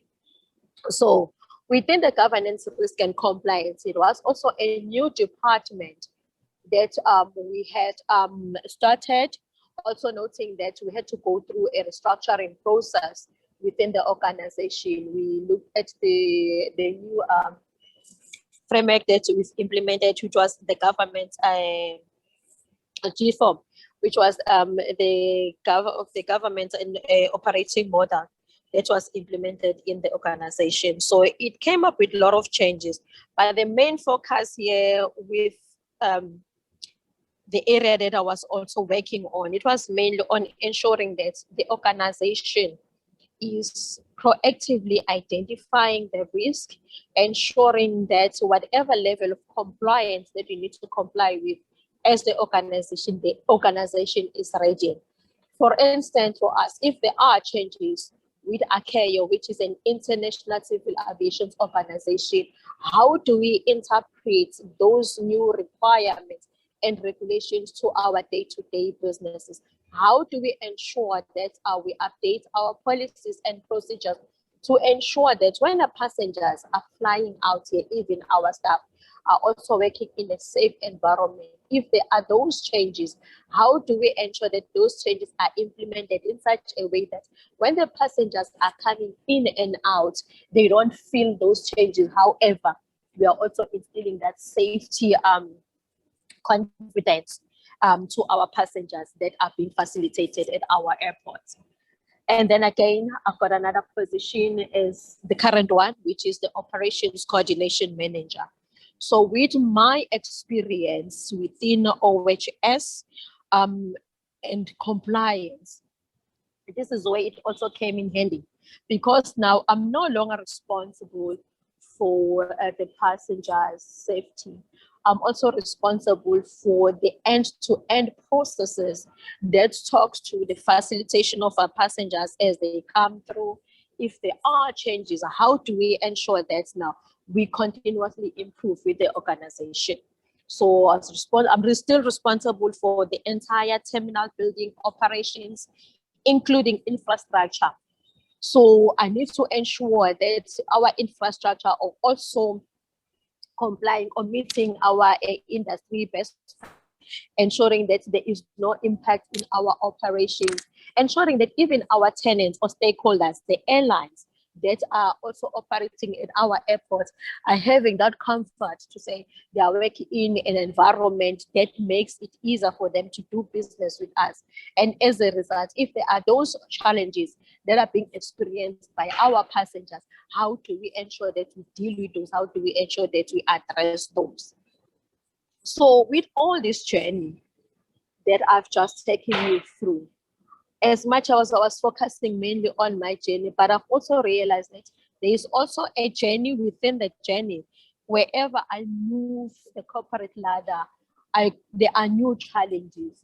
So what was also key for me was that how do I ensure now that I get through these challenges, also not losing focus? So with all the developments and the engagement with my stakeholders, with my superiors as well as the staff, we were able to come, like for instance, if I may use an example, if there is a document that needs to be developed, we had to ensure that I engage with all the relevant role players, and then we take them through that journey and ensuring that we're not losing our focus of our key deliverables. And then, as much as I've taken you through this journey, one will ask to say, what grades would one need to do, especially as we are looking at our learners who are out there, want to see what is out there for them. So when I was in my high school, I was doing maths, I did physics as well as geography, because when I started, I wanted to be a geologist. So I did geology even at varsity, but it also happened that I ended up developing interest on environmental management. So those the subjects that I did, and then at varsity, I did geology, and then I ended up majoring on environmental management. And then when you come to the current industry that I'm in, because we know that we have our learners, they also need to know, but what else apart from check environment, what else do we have in the industry that you are in? So when I joined the company, we also realized that there were also few females within the aviation industry. I became a member with the South African Women in Aviation, which is SAWIC, where we engage with different pilots, we engage with the likes of the air traffic navigation services. Those are the ones who are dealing with engaging with the pilots up until the aircraft is touching down. Sorry, there is a background. Can someone mute, please? Yeah, mute it. Sorry Okay. Okay, thank you. So with that, we've also realized that apart from focusing mainly on OSH, there are quite a number of opportunities that are there in the aviation industry. We have, for instance, where I am right now for the operations coordination. This is where I've hired, most of my coordinators are industrial engineers because they are looking at the end-to-end process. How do we ensure that now we diversify our operations, also meeting the quality of service that the passengers are looking for. And then as within the organization or the department that I'm currently leading, COVID-19 hit everyone, which also means that we had to look at different ways of doing our business. I remember at some stage, people were not allowed to come to the airport. But what was key, how do we ensure that we change our operations now to align with the new requirements or the new normal in our environment? So this is where industrial engineers also came in handy, where I had the guys that have been doing the time studies, looking at the new processes and the impact that it has in our operation, also ensuring that we are not compromising the quality of our service. We are also having yes, the environmentalists that are also working with us, also engaging with the local communities and also guiding the organization in terms of quality, in terms of compliance to environmental management. We have the air traffic navigation system services, where we have the traffic controllers. The traffic controllers are the ones who are engaging directly with a pilot. For instance, when the pilot needs to leave the airport, it has to first get the clearance from the ground. And then from the ground, they hand over to a space up until the aircraft is airborne. And when it's also on cruise, and when they're handing over to another airspace, for instance, in Joburg, Durban to Joburg. So there will be a time or a cutoff from a Durban space to an OR Tambo space. So this is where they also do that handover. And apart from that, we've got at the engineering department, of which Mapule has been playing a leading role there in the aviation industry, where we had to ensure that our equipment, the air bridges that the passengers are going through when they're boarding the aircraft and when they are disembarking the aircraft, are also serviceable. Yes, we have the engineers that are working through here. We also have the people that are also responsible for the flight data control. What does that mean? We have the people that always allocate the aircraft where it's going to park. It's not that you cannot just go there and then we'll allocate the bay where the aircraft will park. You have to understand the number of the aircraft that are going to land on that particular day. And if there are operational changes, how do we ensure that you proactively communicate with the tower, you communicate with the relevant role players that play a role in terms of the facilitation of a passenger, that talks to the ground handlers, that take your bag, that talks to the PAUs that are used when you're having those passengers that have got physical needs that are being transported in our airport. And then again, we have the people that are working on airside. You will see them pulling the bags, you will see them checking the aircraft. That is another opportunity that we have in industry, where people are also responsible for ensuring that the apron or where aircraft park is safe. It's not causing any risk to our passengers. And then lastly, we are having the audit team that talks to auditing our processes with the international standards that we are complying with, that we need to ensure that when we are being audited, because we are audited on an annual basis, so that you can be able to hold an operating license. So we have that department that is also responsible for that at the airport. We have the ladies that are also responsible for the aircraft rescue and firefighting, which is another element that is also crucial in our operations. We've seen in other countries where aircraft are crashing, we have those aerodrome rescue and firefighters trying to help and save people's lives.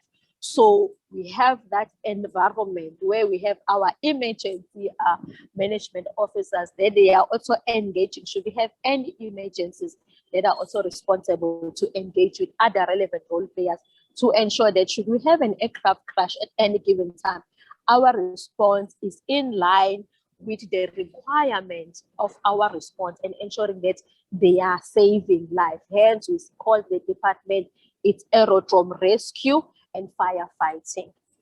I think that is all I can share with you guys for now. Thank you, Fikile. Okay, this concludes the career categories we had. We would like to apologize. There were 2 items that we could not represent, which was the hospitality, which we were supposed to have a chef that had to join us, but unfortunately he could not make it. And also we had the art culture category, where we were supposed to be joined by a poet. He did not make it as well. So apologies for those 2 items that we could not cover. So I'll hand over to Tumelo for the questions we had. So we can start at the previous items where we did not cover the questions. So we can start from the back, from the previous presentation to check those questions. Over to you.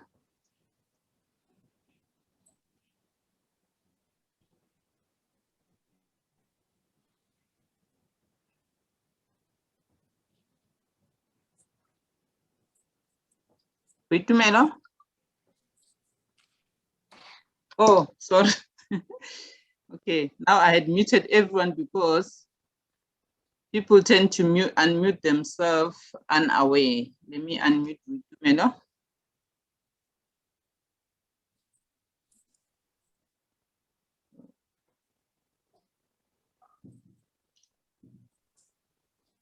Thank you so much, Mapule. I'm clicking the unmute button, but it's not happening. Yeah. All right. Okay. Thank you so much for the presentation, Fikile. So I think we will start the questions from the previous presenters and finish off with Fikile's presentation. So do we still have Dr. Nhlapo online? Yeah. Okay. So this question is really based on the qualification of entering into the education system. So this question is asking that what are the requirements for recognition as an early childhood development, and which institutions offer training for early child development practitioners?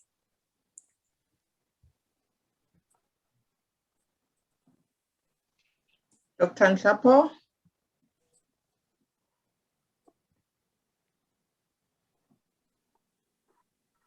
Oh, do you perhaps have to unmute him as well? Yeah.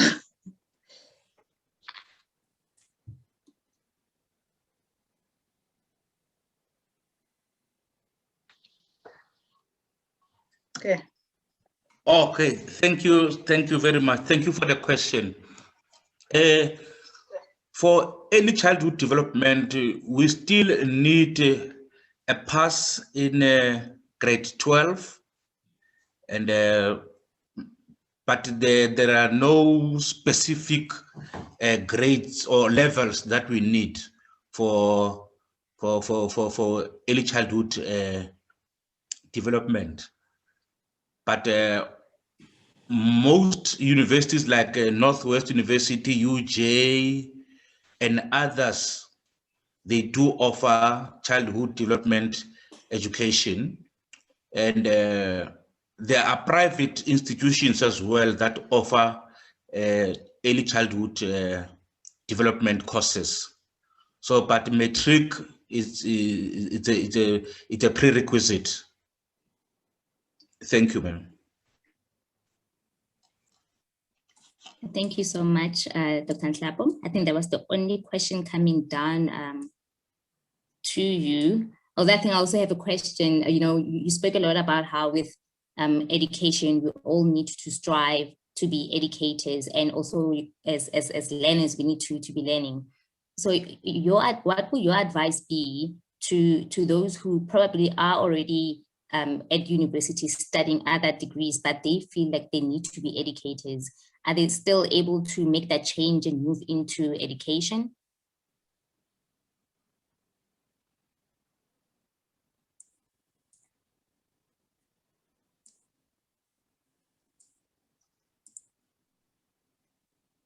Did he mute himself again?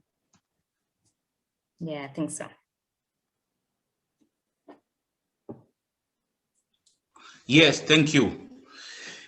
Yes, if you are doing, for example, you are a medical doctor, just for an example, or a lawyer or an engineer, so you can still come and follow your childhood dream, your passion of becoming a teacher, by doing postgraduate certificate in education for 1 year. It's called PGCE. It's only 1 year. So what we want there is 2 teaching subjects in your other degree that we've been doing. If you don't have it, and then we do allow you to do it as for a non-degree purpose, because we must have those 2 teaching subjects. Mostly people who are doing IT and the other BSc courses, they do qualify because most of them are good in mathematics and sciences. So we welcome those people in our universities or in education. But you do your PGCE for 1 year, and then you must have 2 teaching subjects. Then you are welcome. Any course, but as long as you have 2 teaching subjects. Thank you. Thank you so much. I hope all our presenters as well who are looking in that direction are taking notes.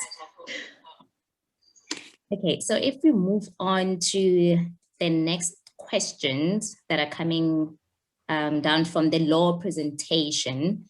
The question comes up, I don't know if we have our advocate online, because he did indicate he is getting into a meeting.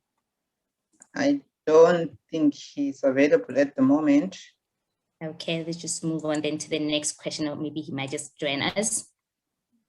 The next one will be on the medicine career path. So, you know, it was mentioned that we have a blend or the in-between the clinical associate who can do, you know, both sort of like doctor's duties and nurse duties. So they fall in between a doctor and a nurse. So the question is, do we call them clinical associates, or when we go to these clinics or these hospitals and we come across them, do we call them doctors? Do we call them nurses? How do we differentiate the 3 actually? Thank you for that question. They are called clinical associates. And in a hospital or clinic environment, in most cases, you'll be attended first by a nurse who will screen you, take the vitals, take the basic history, and then they will tell you that they are referring you to a clinical associate. So they will tell you that we have a clinical associate who is going to attend to you. And by requirement, there must be a badge, a name badge on every healthcare worker, and that will also show you their qualification. So that's how you will know that you are being treated by a clinical associate. You will be told by a nurse. And even when someone introduces themselves, if they are not a doctor, they will not introduce themselves as a doctor, but they will tell you that I'm a clinical associate. A doctor will introduce themselves as a doctor. Okay, that's very clear. Thank you so much, Dr. Petla. And one last question. You know, Dr. Nhlapo also mentioned that for education, if you don't like kids, don't go into education. And with yourself, medical space, would you say that's the same if you don't like people or you find yourself not easygoing with people, that this shouldn't be really a career route that you might take? Yes, passion is the main prerequisite, if I may put it that way. Most people who enter into the field of medicine categorize it as a glamorous field, something that is one of those fields where there is glamour. And once you enter the field, you realize that there is no such, but passion will keep you in there. So you have to be passionate about medicine. You have to be passionate about people. You have to be very patient because you deal with people who are, some are mentally not in their right state. They will argue with you. Some will come with Dr. Google and challenge you. So you have to be patient. You have to be passionate about the field. It's not only about being good at the subjects that are required. Thank you for that answer. Indeed, most really make it look like it's very glamorous, especially with the TV shows that we all watch, Grey's Anatomy and all of that. Thank you so much for that response. Okay, and we are, I think those are the only questions that came through for the medicine presentation. And we can then move into questions that came from Fikile's presentation on the safety in aviation. So the question is, which subjects are required in order to study the SHEQ or SHEQ? Before you move on, I see Dr. Petla has a hand up. Okay. Or was that by mistake? No, it's not a mistake. I just wanted to add that there is an opportunity for learners who are interested in who want to explore their option in the field of medicine to be in a hospital environment, to shadow a doctor if they want to, if they're considering to be doctors, medical doctors, to shadow a nurse or a physiotherapist. So if there are those who may be interested in exploring it further, there's an opportunity for that. And then I will leave my email if they want to arrange for that. Thank you. Thank you. I mean, that's a great opportunity. I know most of us, we never had that opportunity when we were still in high school, but that will really help. So please, everyone, make sure that you have a look at the chat section where Dr. Petla is going to share details so that you can make use of that opportunity to really get a feel of what it means to be a nurse or what it means to be a doctor. Thank you so much for that. All right, so just going back again to the aviation presentation. So just to rephrase the question again, which subjects are required in order to study the SHEQ? I call it the SHEQ. So I think that question goes to Fikile, if she's still on the line, if she's able to answer that. You can unmute yourself now. Can she unmute herself? Yeah, I changed that. Unmute. Okay, will you please repeat the question for me? I lost connection. I just joined now. Okay, not a problem. The question is, which subjects are required in order to study the SHEQ? Okay, so what I did, you also need to have your maths, because I did maths on my side as well. I did geography as well as physics. So that is where you move to the teacher institute, because I was now focusing on environmental. So you need to have those subjects, and then you can have your languages as well, English with higher points as well. Great. I hope that answers your question there, Lee. That those are the subjects that you need to study. So I know, Fikile, that most of the time when people are looking at aviation industry, we are thinking of pilots. So it's good to see that there is more to the industry than just the pilot, that there are other opportunities. And you mentioned a lot about how you took opportunities within various departments to acquire the various skills that were needed to be able to link all the safety, challenges and policies together. How important is that when one starts their career to ensure that they actually grasp the bigger picture when it comes to what they're doing? Thank you for that question. What is key is also about you understanding yourself as an individual. Because when you look at all these aspects, in most cases, I find myself being thrown in the deep end. But what was also key for me is that I had to understand and check the procedures and check the policies that talks to the operational space that I was currently being put in. And then also look at the bigger picture of the organization to say, how do you contribute from the current position to a bigger picture of the organization? I'll give you an example. From focusing mainly on environment, safety, and compliance, and then move completely to operations. So what was key for me is that how do I integrate the two? As much as I was focusing on compliance parts from safety, health, and environment, but in terms of understanding the industry that you are in, how does you ensure that in each and every aspect of your industry, you understand, you tap into that space without challenges? So what I can also say, for me as an individual, I'm the person who always like to learn something new, as a person who does not shy away from challenges where they are coming in.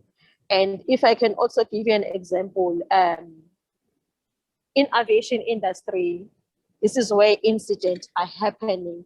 And when they happen, you must be able to respond immediately, ensuring that you're also saving life. So you should be the kind of a person who's always willing to learn, also think on toes, but not thinking alone, but being guided by the policies and principles that are there for the organization.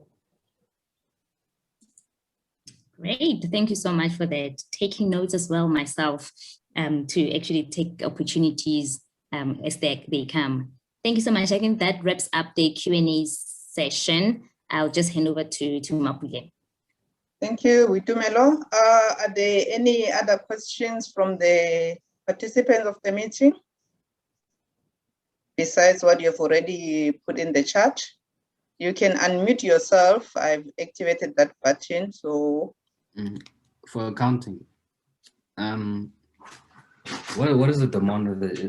Is it a career that's high in demand? Veronica? Sure. That's a very tricky one. So I think if you are a qualified chartered accountant, and if you Google jobs for CAs, I think it's a lot of management, financial account, what do you call it? Finance managers, and also in the external audit space where you are an auditor. There's also a lot of opportunities. So I think it's really broad. Yeah, there's many opportunities across. I think it's across the board. Thank you. Thank you, Veronica. Any other question? Witumelo, I see there's a flash on the chat box.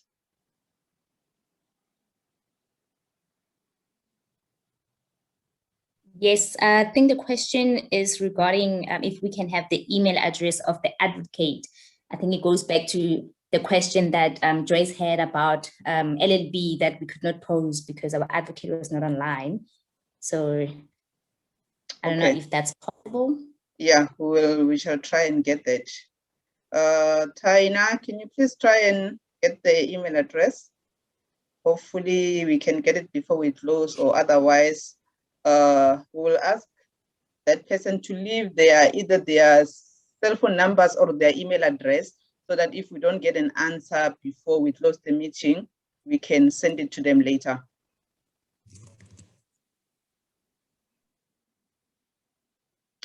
Any other question? You can unmute yourself and you are welcome to ask any question, whether it's straightforward or not.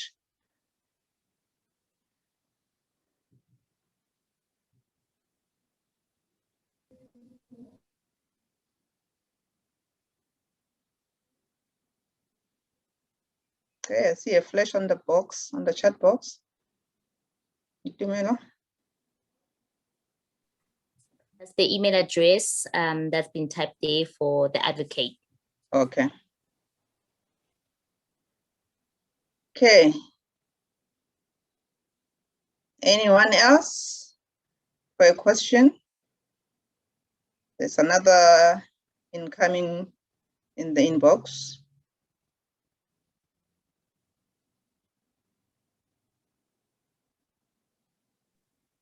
Yep, no, that's not a question. Okay. I think we're good to go. All right. So that brings us to the end of our Career Expo. Just something on where Dr.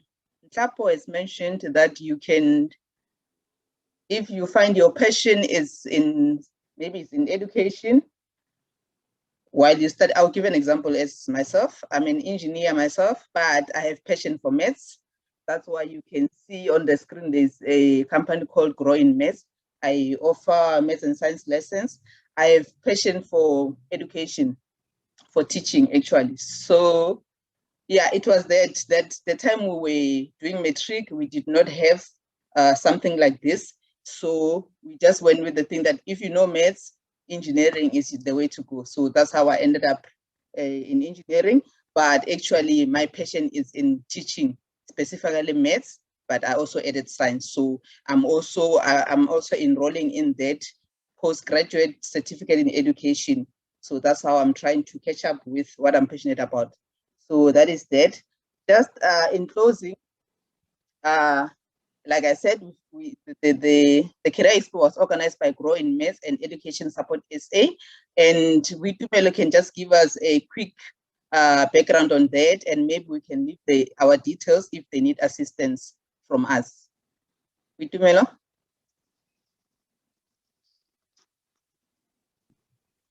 Hey, Mapule, can you just quickly repeat that for me? I just had a disconnection. Oh, okay. I'm saying in closing, just you can just give the participant the background around the Education Support SA, what you guys offer, and maybe you can leave the details if they need them or if they might need them. Okay, great. Thank you for that. So for all the participants, thank you so much for joining us. So in essence, what we do at SUP SA is really provide support to all the learners who are in high school, predominantly those from grade 10 to grade 12. So we help them in terms of looking for career opportunities, understanding the various careers that are out there. And we do this through partnering up with organizations like Mapule's one, where we help students to get exposure to what is out there when it comes to the various careers. Having had seen that from where we all came from, we didn't have such exposure or understanding of the different careers, opportunities that are out there. We come in and we really try and help students with that. Also, what we do is we try and go to the schools and partner up with the schools, help the learners to accelerate within their career, within their schooling career, where we help them identify ways where they can improve their marks and also identify ways where they can already get into the system of understanding their working environment. So the way you can get a hold of us is to either send us an email at info@edsubsa.co.za, or you can go to our website as well. I hope Tana can help me in typing that into the chat box as well, so that our learners and anyone who wants to partner with us in helping our learners excel in what they do at school can also do that. So I just don't want to take any more of anyone's time as it's a Saturday afternoon. So I'll just keep it as brief as that. Thank you. And if I'm correct, your services are for free, right, Butimelo? Yes, absolutely free for students. Free, no joining fee, no charging of anything. It's absolutely free. Thank you so much. So you guys get in touch with Education Support SA for any career-related questions. And for Grow in Maths, these are lessons charged per hour. So I will leave the details on the inbox, on the chat inbox, my contact details, the email address, and the cell phone. So I would like to thank everyone for attending, and I would like to thank our guest speakers. Thank you for taking your time. We know you are busy in your respective careers, but we really appreciate your assistance. And our next Career Expo will be sometime in July. So, but that will be announced in advance, either July or August, but that will just depend on when the schools open, the third quarter when it opens. So our plan is to do the Career Expo the second week or that first weekend after you have opened your schools in July, whether it's July or August, that will depend on when that happens. So that is all from my side. Thank you very much, everyone. And what is that on the chat box? Is that the contact details? Okay. Thank you, thank you so much, everyone. I will just leave my contact details as well here. Thank you. Have a great weekend. Thank you so much. Have a good one, everyone. And thanks for joining us. Thank you. Thank you. Thank you.